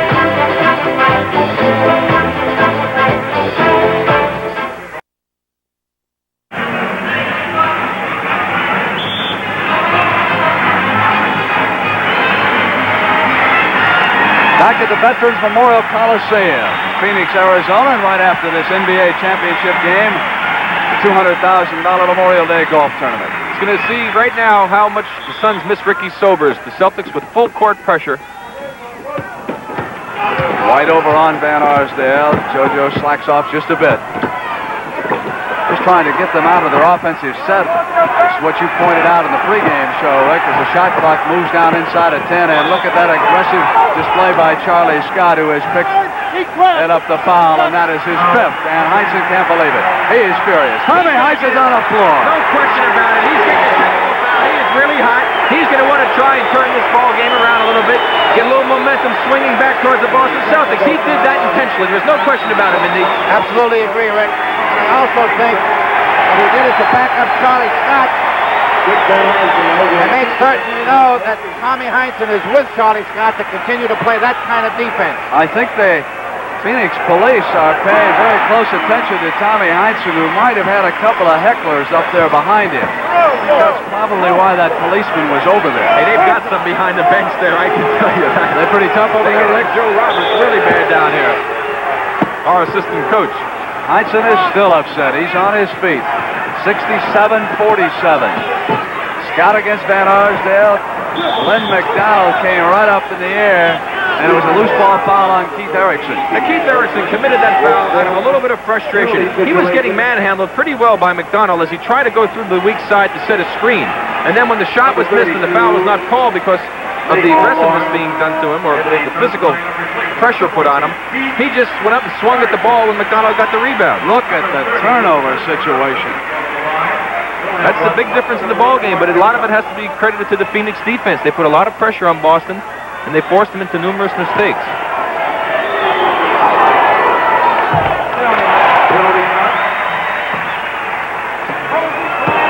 The foul situation bodes ill for the Celtics in the fourth quarter, too, Rick, if they begin to come back. Without any question, they have to be physical to try and get back in the ball game, and of course, when you're doing that, you're more susceptible to picking up fouls. 67-48. The Suns and their Rookie of the Year brought it up for him and gave it off to Dick Van Arsdale. Cowens gets back on Adams now.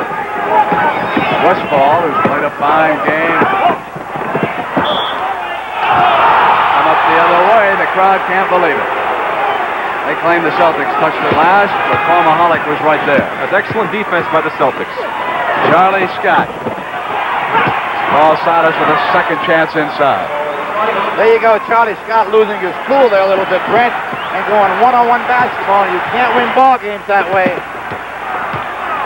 6:35 left to be played in the third quarter. Phil Lumpkin is going to check in here for Phoenix. Crowd wanted that fifth foul on Cowens.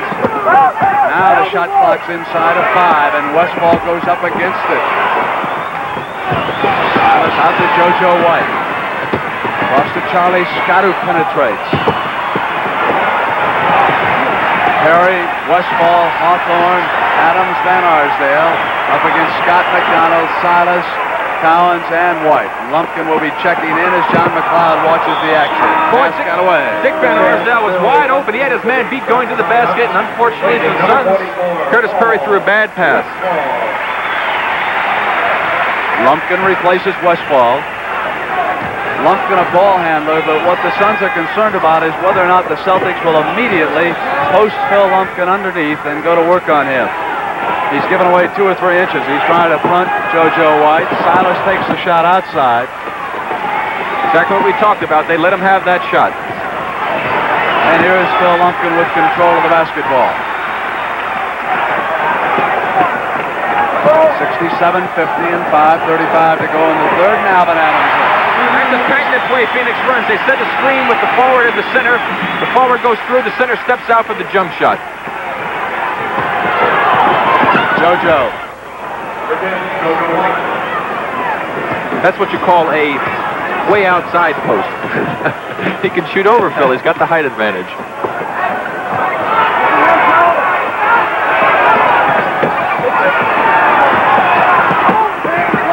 Alvan Adams and Dave Cowens was there to block it and bring it down. Quick pass to Charlie Scott.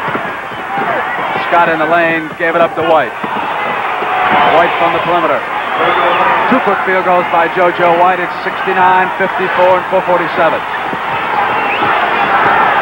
Phoenix has got to control it, get back to their tempo, work their offense, get some good shots inside, not get involved in too quick of a running game to give the Celtics a chance to get them back quick. Hawthorne came in to Glenn McDonald and was called for the offensive foul. Rick, I have noticed that the last 2 times down the floor, the Phoenix forwards have been forced way out from the basket by the Celtics defense. Now Scott is buried in the corner and gave it up to Cowens and wheeled McDonald. And Hawthorne was there, and that is 2 quick fouls in a row on Hawthorne. Number 32, Nick Hawthorne. And because they're in the penalty, they will come to the line. 5 team fouls against Phoenix, 3 against Boston. Quentin, you got to give the Celtics a lot of credit. They've been down by 20, 21. They've been down by 19. And they keep playing with that championship fever all the time. They just never give up. No lead is too big for the Celtics to overcome. They have that tremendous desire to play basketball and to play winning basketball. Credit to Tommy Heinsohn and the entire organization, I think. Well, another thing to point out is they're doing it right now with Glenn McDonald in the ballgame, giving John Havlicek a chance to get some rest on the bench.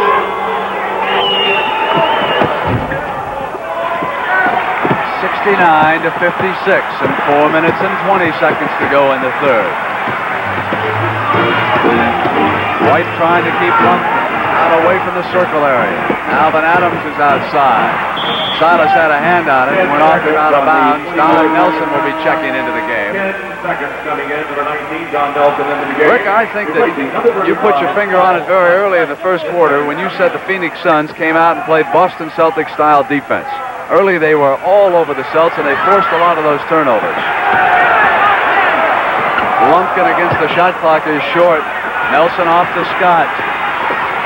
Boston right back now with a chance to put a streak together. Inside move by Scott who went one-on-one. He's controlled it and the Celts will have a second chance and Paul Westphal will get back into the game. Quick pass Nelson to Cowens. And here's Paul Westphal. Alvan Adams picked up his 3rd foul when he connected against Cowens. And in the last 4 minutes, Brent, the Boston Celtics have cut the lead from 23 to 13 points with a chance to narrow it down to 11. It shows you can never count the Celtics out, as Mindy pointed out.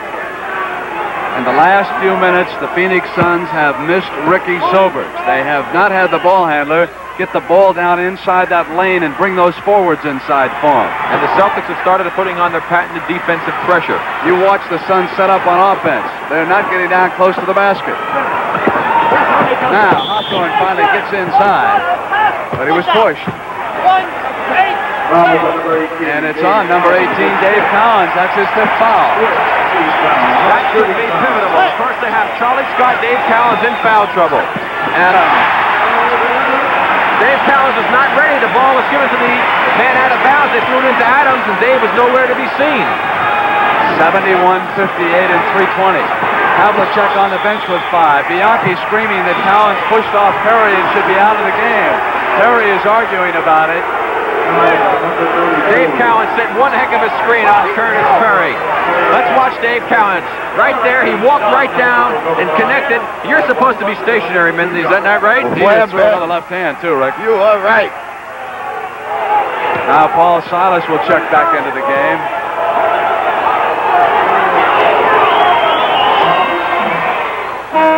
Penalty shot. Number 35. That awkward but effective free throw shooting style of Don Nelson put it down, and Cowens will take a rest with Paul Silas coming in to try the pivot here for Tommy Heinsohn. 71-59, 3 minutes and 17 seconds. Cowens and Havlicek, 5 fouls apiece, are on Heinsohn's bench. So for the Celtics, Scott, Silas, Nelson, McDonald, and White. And pressure against the ball. Alvan Adams gave it up to Hawthorne. Glenn McDonald fouled it. Both teams in the penalty as Hawthorne comes out to the line. Using the term that are, let's watch the slow motion replay first. Just a nice pass up by Adams. He makes the fake, gets McDonald in the air, draws the foul. Good play by Hawthorne. But as our very dapper colleague Sonny Hill would point out, the momentum has definitely switched from the Suns to the Boston Celtics. And now it's up to the Suns to try and change that again and get it back into their tempo and try and get a little something going offensively.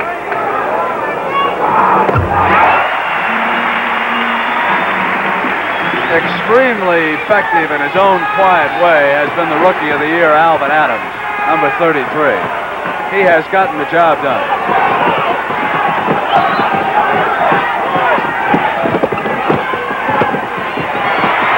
Lumpkin and Westphal have got it from Silas. McDonald comes back, and Lumpkin goes in with a left-handed layup. That's that good defense we talked about. Great pressure on the ball. Lumpkin and Westphal teaming up very well on the steal. So far, they have not tried to post up Lumpkin. Let's see. Scott got away from him on the pick that time. JoJo in the lane with a miss. Nelson and Perry were battling, and it went out of bounds off the Celtics. There's that last steal. Paul Silas going to get the ball. A little bit unsure at the left-hand dribble. Good position by Lumpkin. He reaches in with the right hand, knocks it away. Westphal gets the ball, makes an excellent pass. Lumpkin takes it down the floor, gets an easy basket.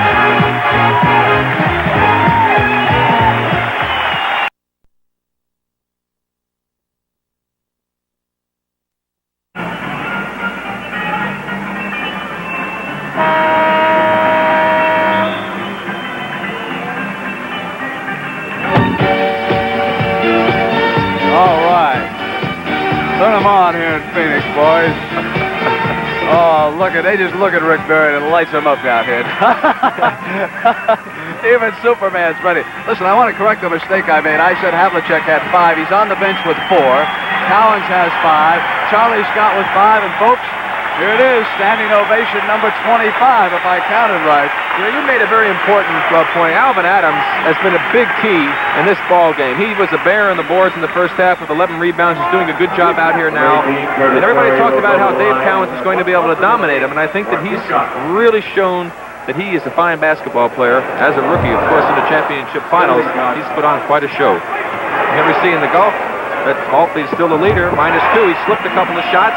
Don B's right behind him there, and we're going to have a real match going down to that 18th hole.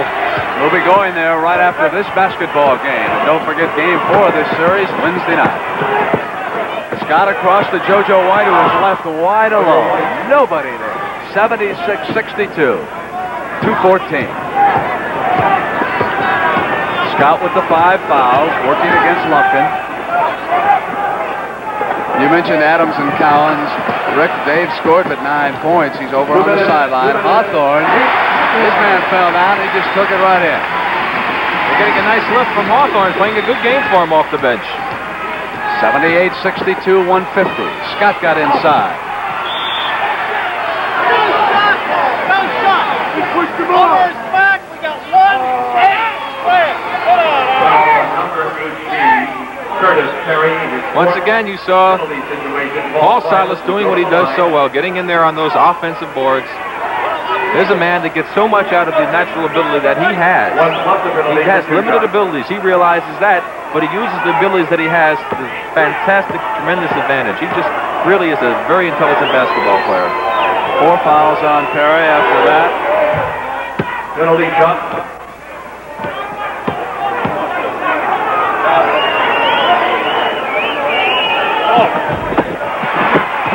78-63. 1:45 remaining in the third quarter. Dennis Autry will be checking in. Adams. Paul Silas, who is playing center, got back in control of the defensive board. Scott pushing Lumpkin in. Nelson comes around. And it was Glenn McDonald on the tap in. 78-65. 1:18.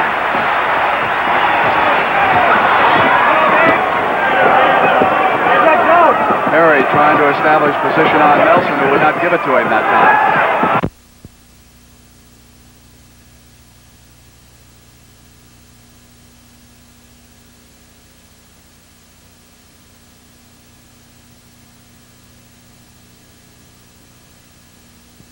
Real match going down to that 18th hole. We'll be going there right after this basketball game. And don't forget Game 4 of this series, Wednesday night. Scott across to JoJo White, who was left wide alone. Nobody there. 76-62. 2:14. Scott with the 5 fouls, working against Lumpkin. You mentioned Adams and Cowens. Rick, Dave scored but 9 points. He's over on the sideline. Hawthorne, his man fell down. He just took it right in.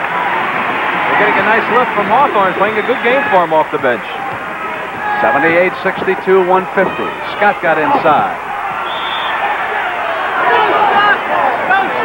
We pushed the ball. Over his back. We got 1 8 square.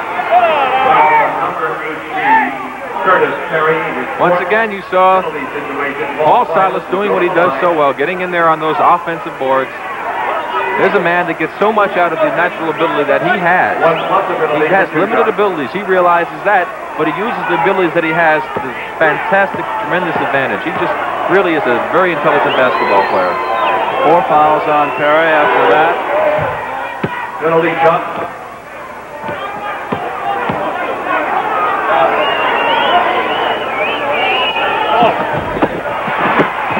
78-63. 1:45 remaining in the third quarter. Dennis Autry will be checking in. Adams. Paul Silas, who is playing center, got back and controlled the defensive board. Scott pushing Lumpkin in. Nelson comes around. And it was Glenn McDonald on the tap end. 78-65. 1:18.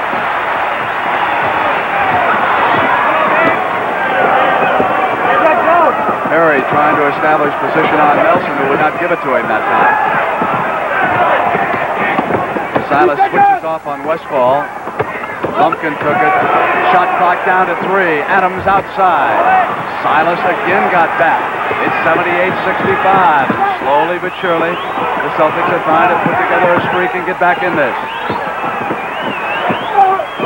White up inside Hawthorne. Nelson with control, knocked away and out of bounds, and it's Phoenix's basketball. Autry in. Let's watch this play again. Hawthorne, good defense. JoJo sneaks inside. Tough shot to make. The ball's bouncing around loose. Nelson with the ball. Smack down. Richie said it hit off the... Offensive foul has just been called. Looked on that last play that the ball went out of bounds. There was a foul on that play when he reached in and knocked the ball out of Nelson's hand, but it didn't call him. There's Tom Van Arsdale. Dick's brother looking on, a member of the Atlanta Hawks. And I still can't tell them apart, I swear. Mindy, one of them has on a white jersey with Phoenix over number 5. My God. Adams got a hand on it, out of bounds. Celtics with the ball in 16 seconds, or 10 seconds on the shot clock.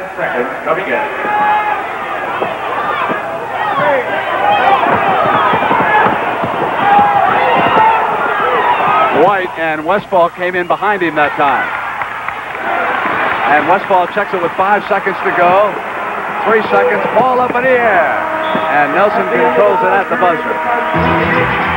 12 minutes of basketball remaining. And this is the third game of the NBA championship. Boston Celtics lead by 2 games, but Phoenix is on a tear.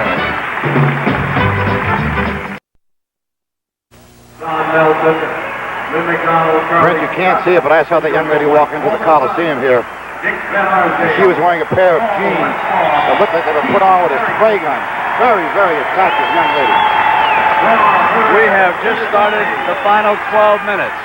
Crowd in Phoenix on its feet again. 78-65. Suns over the Celtics. Never shut out. Keith Erickson, Dick Van Arsdale, Dennis Autry, Paul Westphal, Garfield Hurd against Don Nelson, Paul Silas, Glenn McDonald, JoJo White, and Charlie Scott. Scott with 5 fouls. The Suns want to do something. They must capitalize with Cowens on the bench right now. Westphal. That's not the best shot in the world, but it was successful. 15-point lead by the Suns, and Game 4 of this series will be Wednesday night on CBS, 9 p.m. Eastern Time. Van Arsdale with control. Cross-court outlet, Garfield Hurd. Hurd maneuvers. And it is Glenn McDonald that gets back for the rebound. Silas, who was playing center, gave it up to Scott. Westphal tried to steal it. Nelson. And Dave Cowens will be coming back into the game with those 5 fouls. And so, too, will John Havlicek with 4 fouls. So the main men will be on the floor for Tommy Heinsohn momentarily. Westphal again deep. He's putting on a shooting show here in Phoenix. 82-67. Charlie Scott. Right straight down. Got great elevation on that underhanded shot. Got it up over Dennis Atre, who was coming across on defense. Westphal gave it up to Atre, who's all alone on a pretty pass. Well, that's really another great play by Paul Westphal, who is igniting the offense here in the fourth quarter. He makes a good play against Charlie Scott by getting by him, getting the penetration. And we're going to take a look at this play. Watch him make a good move, gets Charlie off balance, penetrates inside the middle, goes up, draws Paul Silas to him, pitches off to Autry. There's the foul over the back by McDonald.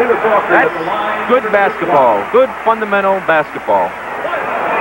This is by far the best all-around game that Paul Westphal has turned in. Atre missed the three-point opportunity. Havlicek and Cowens are back. And they'll go with Scott, White, and Nelson at the 10-minute mark. And the Celtics trail at 84-69.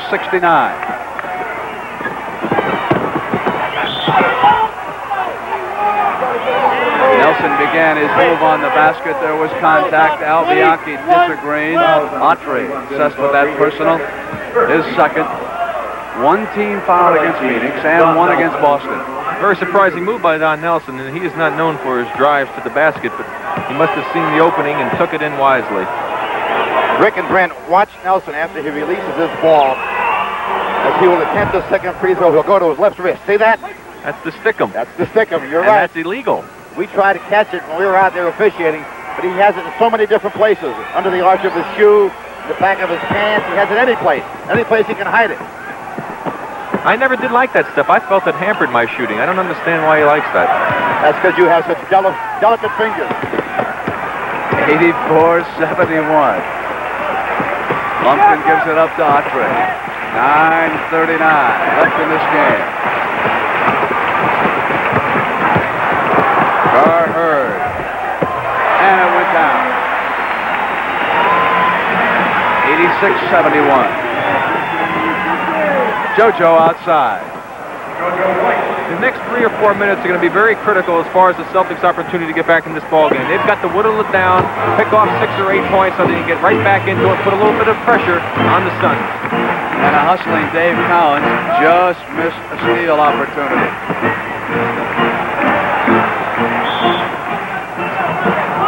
Elbow down in the corner.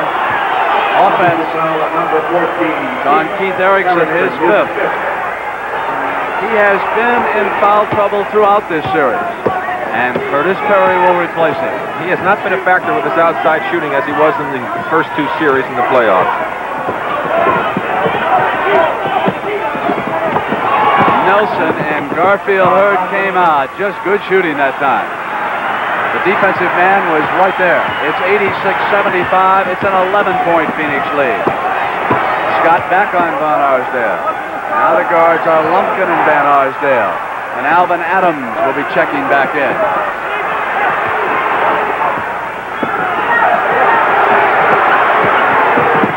Lumpkin goes inside. Cowens comes out on the dribble. Garfield Hurd was there and fouled him. That's a backcourt foul against Hurd. And we have got another tough ball game right here on our hands. Watch the play here. The shot by Lumpkin. Just crawls out. Cowens, good position for the board. He runs out. Hurd reaches in. Silly foul in the backcourt, giving the Celtics a chance to cut this lead down to 9 points. And this game is far from over. Rick, we've seen Phoenix do that twice now. Gar Hurd did it at the backcourt, and so did Curtis Perry, and that's not smart basketball. No, it really isn't. Especially in a situation as critical as it is right now. They need this ball game badly. They've had control of the ball game, and they seem to be letting it slip away a little bit right now. A 10-point lead after Cowens puts that free throw in. A well-rested rookie of the year. Alvan Adams back on the floor for John McLeod. It is a 9-point lead. Pressure. Cowens almost got to it. Adams gives it up to Lumpkin. 8 minutes and 15 seconds, and Cowens hustles back into the pivot. Gar Hurd has it knocked away from him, and look at Dave Cowens on the floor. Somehow got it off, and here comes Scott in the middle, and Charlie makes a move and gives it off to JoJo White. Ball wouldn't fall, and Gar Hurd with control. And now it is Lumpkin back. Cross court to Alvan Adams. Cowens is there. Off to Perry. Nelson came up, but the ball got out of control and out of bounds. They're on the end line. Watch Dave Cowens on this sequence. There you see the ball bouncing around. Look at the big man dive on the floor. He wants to get that basketball. He's got it in his hands, squirts out, and happened to go to the right man. The fellow with a green shirt on. 7 minutes and 49 seconds left in regulation time of Game 3 in Phoenix. 86-77. Autry will be coming back in. Havlicek with those 4 fouls gives it up to White. Back to Hondo. Hondo with the jump shot. Came right back inside, and Cowens with control. And John McLeod is furious. He wanted a foul called on Cowens, called the timeout. Couldn't believe that the foul wasn't called as Boston has run off 8 straight points. It's 86-79. We got a ball game.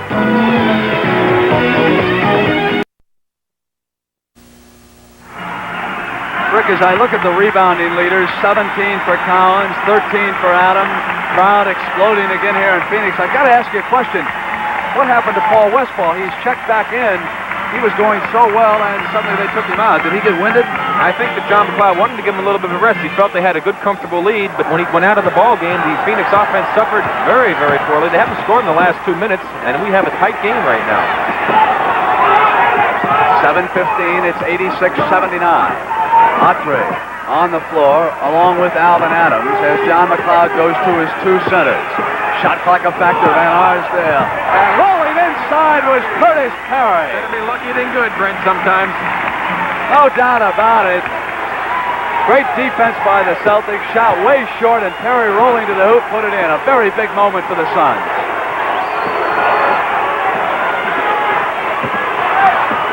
White. Havlicek on the roll. How about Hondo? That's some shot right there by John. He loves those sweeping hook shots coming across the middle. Back to 7, 88-81, and 6 minutes and 33 seconds left in this, the 3rd game. Phoenix trying to win for the first time in this championship series. Adams on the turnaround against Cowens and put it down, and what a poised rookie he is. You'd think he played in this league 10 years. JoJo White right back for the Celtics. Gives it up to Havlicek. Quick pass inside to Scott. Away from Cowens. Those are the type of plays that hurt. Those turnovers down the last part of the ball game can be critical. And of course, Phoenix has really capitalized on those in this ball game. Autry goes out, so it'll be Erickson, Adams, and Perry as they pressure the ball. They really got a break there. There was nobody back to help. There was just one guard down there being double teamed, and none of the forwards came up the floor to help. Now Perry goes back down. Here's Erickson. Gives it up to Westphal. 6:03. Westphal gives it up to Alvan Adams. That's a great shot by Alvan Adams. He switched the ball over to his left hand, went around Dave Cowens, dropped it in, and once again Paul Westphal igniting the offense. Here's Don Nelson. Gives it up to Cowens, who was rolling. They'll come back the other way. It did not count. That's the defense. Let's watch this play again. Now watch the play right here. Curtis Perry steps over, picks up the charge on the play.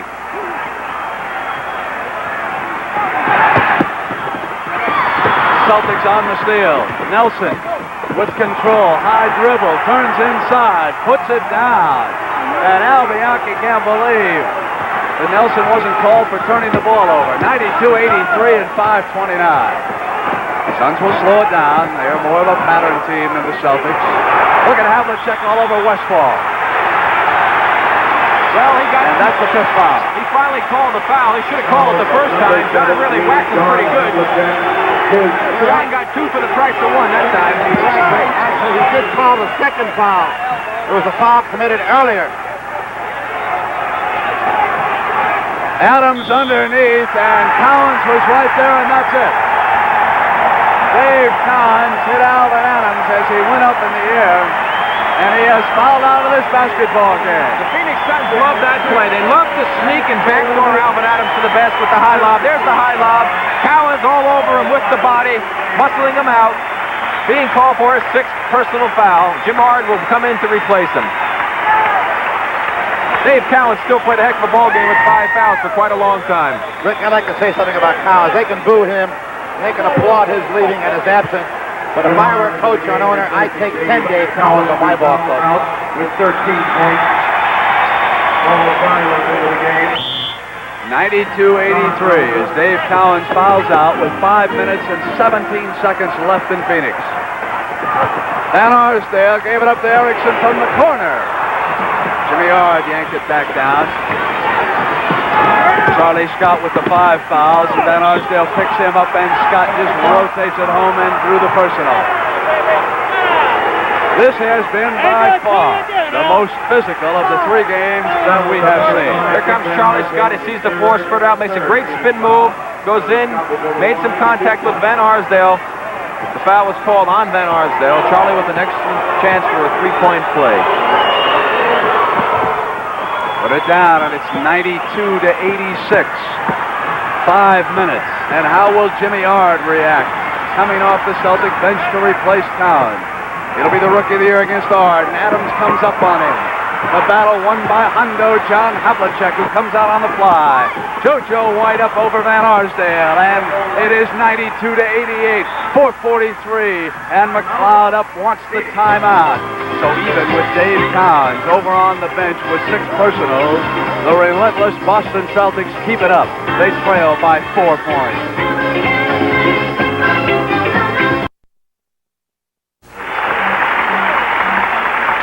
Now we will check out that famed home court advantage. 4 minutes and 41 seconds left. It's 92-88. Ricky Sobers and Kevin Stakem were kicked out of this game in the second quarter after fighting. Sobers watching the team in action from the CBS mobile truck out back. Van Arsdale thus bringing the ball up without Sobers here. Charlie Scott with 5 personals is on him. And Jimmy Ard must guard Adams because Dave Cowens has fouled out. Inside move by the Rookie of the Year. Alvan Adams with a big basket. It's a 6-point lead. That play was made by Gar Hurd, who set a great screen to free Alvan Adams. Charlie Scott goes one-on-one on the move, and Hurd yanks down the rebound. That's what might happen. Charlie made the play the last time, and he can't try to do it by himself. He's got to play team basketball. Hurd out far away from the basket with Silas. Here's the rookie Adams, faces the basket. Great passer. Erickson rotates out with Havlicek on him. Shot clock a factor. We go inside of 5 seconds. They got to hurry. Van Arsdale with 2 seconds. 1 second, they may not get it off. They did not. With 94-88, no excuse for that, and a 6-point lead in 3:50. Door is open for the Celtics again, and here they come. Great defense by the Celtics forces the Suns to go beyond the shot clock limit. Silas with control. He faces the basket, and JoJo White wants it. Westphal was in behind him that time, and he fouled him. Paul Westphal came behind JoJo White, picked up his 3rd personal. The Suns with 4 team fouls, and the Celtics with 3. On that last play, the play could have been stopped had Alvan Adams stepped out and cut off the passing lane. It was a simple screen down play where the center went down, screened on the guard popped out for the jump shot. The center has got to jump that. A 4-point game and pressure in the backcourt. Ard trying to take the ball away from Westphal. 3:36 left here in Phoenix. Suns lead it by 4. Trail in the series 2 games. Game 4 Wednesday night on CBS. Adams working against Ard. Ard keeping him out, pressuring the ball. Garfield Hurd against Havlicek. Comes up with a turnaround. JoJo White and the Celtics control it within 2 points. Quick pass out of Charlie Scott. Scott comes down, gives it up to White. White from the corner. It's a 2-point game. It's 94-92 and 3:09, and the Celtics are doing it without Cowens. Pressure in the backcourt. Ard back to help out, and Hurd gave it up now to Westphal. Westphal into the right corner with White on him. The Suns need a basket right now. This is a critical moment for their confidence, if nothing else. 2 minutes and 50 seconds. There was a whistle. Jimmy Ard is going to pick up the foul, preventing Paul Westphal from making his movement through the middle of the key. That now has 4 fouls. The next one is the bonus for either team. Keep in mind that Phoenix led in this game by 23 points in the 3rd quarter. Now they're ahead by 2 with 2:46, and Van Arsdale gives it up to Erickson. Havlicek got a hand on it. Came out with a fine defensive move. Shot clock down to 10. Adams against Ard. 1-on-1. Adams puts it down. It's a 4-point Suns lead. And the rookie from Oklahoma's doing it. Yes, he has. He scored the last 8 points for the Phoenix Suns. Down the stretch, it's been Alvan Adams. Now it's White. Here's Jimmy Ard. Hook shot, short. Silas, offensive board. Ard, offensive board. And there was contact. Van Arsdale was in there battling Ard, and he picked it up. his fourth foul as you look at the Phoenix bench. Boy, I tell you, those are the type of plays that hurt you so bad. And that was exactly what Phoenix did to the Golden State Warriors to be able to win. They kept getting those second and third opportunities. The Celtics just did it to them right now. Jim Hart with a chance to cut the lead from 4 points down to 2. And he'll have 3. He's got the penalty coming. The Suns have been assessed with 5 personals in the fourth quarter. Celtics not yet over the limit. 2:15 on the clock. Now the penalty shot can pull the Celtics to within 1. And Ard does. Ard takes the ball, waits for help, gives it up to Westphal. Westphal with a left-handed dribble across. Now he switches. Down to 2:09, 96-94. Phoenix ahead. They give it up to Westphal. Great give and go that time, and Westphal had daylight. Terrific pass. Just inside of the 2-minute warning. Timeout has been called. Rick, take a look at this. This may have been the play of the game. This is a big basket. Alvan Adams with the ball. They run a simple little split off. He hits John Havlicek, cuts in, and the layup.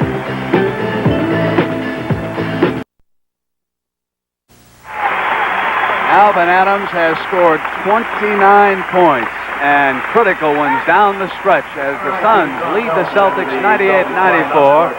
1:59 left in this basketball game. Coming up next, Pat Summerall with the Jack Nicklaus Memorial Day Golf Tournament. Silas with the ball, and the Celtics just 2 field goals behind. Nelson driving on Adams, who got back, and Charlie Scott outside. And Keith Erickson with a very big rebound for the Suns, and 1:43 left on the clock. Good defense by the Suns that time, forcing a difficult shot from the outside by the Celtics, who were trying to get inside. And Arsdale and Westphal in the Suns' backcourt. 5 seconds, and there he is again. 31 points for Alvan Adams. He's been the story here offensively for the Suns. Key series right here. Off the side, and Erickson was there again. Now they must use the clock. The clock is their best ally right now. They must use up the time on the clock and try to get a good shot, not to rush it. The Phoenix Suns about to climb right back in this NBA championship series. Erickson to Westphal on 5 seconds. Won't go, but Alvan Adams was there. Would you believe this rookie? Puts the hay in the barn. It's a matter of shutting the door right now. Paul Silas, but a little late at 102.96. Loose ball foul on number 11. And that loose ball foul on number 11, Charlie Scott, will be his 6th foul. First Dave Cowens and then Charlie Scott. The Celtics still had a chance, conceivably, after Paul Silas made that basket. A lot of strange things happened in this game, but with that foul by Charlie Scott, if Paul Westphal is able to convert on the free throw attempts, they're going to be able to put the game out of reach. Also, Rick, I think some of the one-on-one playing that the Celtics ran into in the last minute or 2 of the ball game hurt them too.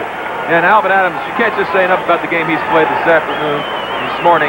He did a super job on the boards early in the game. Then he took up the scoring slack. He scored 12 of the last 14 points that the Phoenix Suns have got. And 33 total points. And Paul Westphal we must compliment also. He did an outstanding job. And the Celtics hung tough. They were 23 points down. They came back and made it a tough basketball game. This is by far the best basketball game of the series.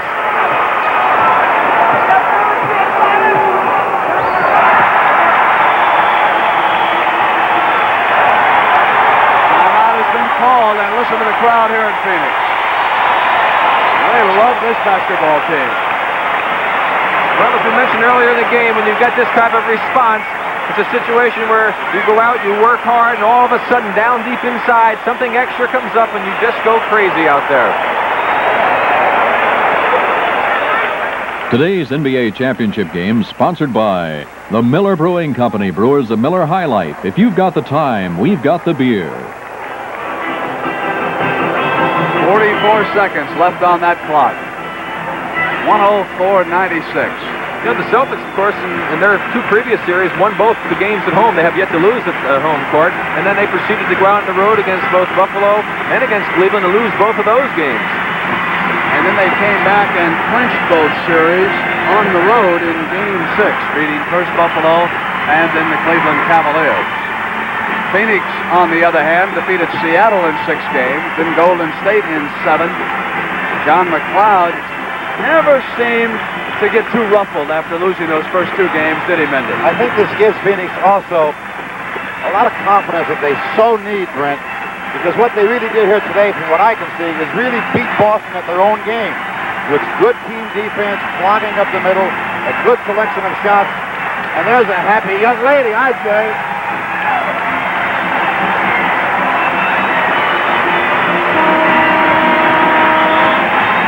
Don't forget the Memorial Open coming up right after this NBA game. Bees and Irwin. Oh, Hal Irwin has really gotten hot. He started today 3 over. He's now 2 under, tied for the lead with Don Bees, and Maltby has faltered in the early going. The Phoenix, has led this game since it was 8-7 early in the first quarter, Brent. So we start the final 44 seconds. And Garfield Hurd jumped in front of Havlicek and stole it. Westphal comes back down on the attack, moving against JoJo White. Intercepted by Paul Silas, 29 seconds. Jimmy Yard gives it up to Hondo. 104 to 98, and 20 seconds. There he is, Alvan Adams, 33 points. That's a smart play by a rookie. He knows the time is in his factor. He could have shot the ball and passed it. He held it out. Garfield Hurd started his move and fouled by Silas. You can see why he was voted the Rookie of the Year and almost a unanimous vote. That's good, intelligent basketball. A lot of players who've been in the league many years aren't smart enough to hold the ball up and bring it out and use up the time. We'll have 3 shots to make 2.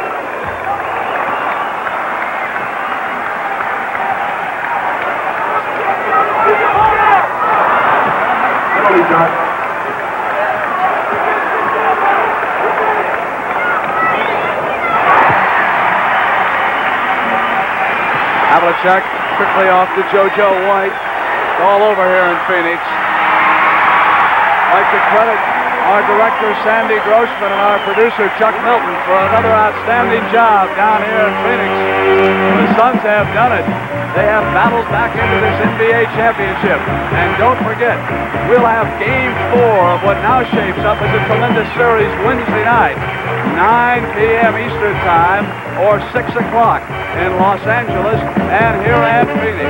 So Brent Musburger for Rick Barry, Mindy Rudolph, and Sonny Hill saying goodbye from Phoenix. The Suns beat Boston 105 to 98. Today's NBA championship game is a presentation of CBS Sports.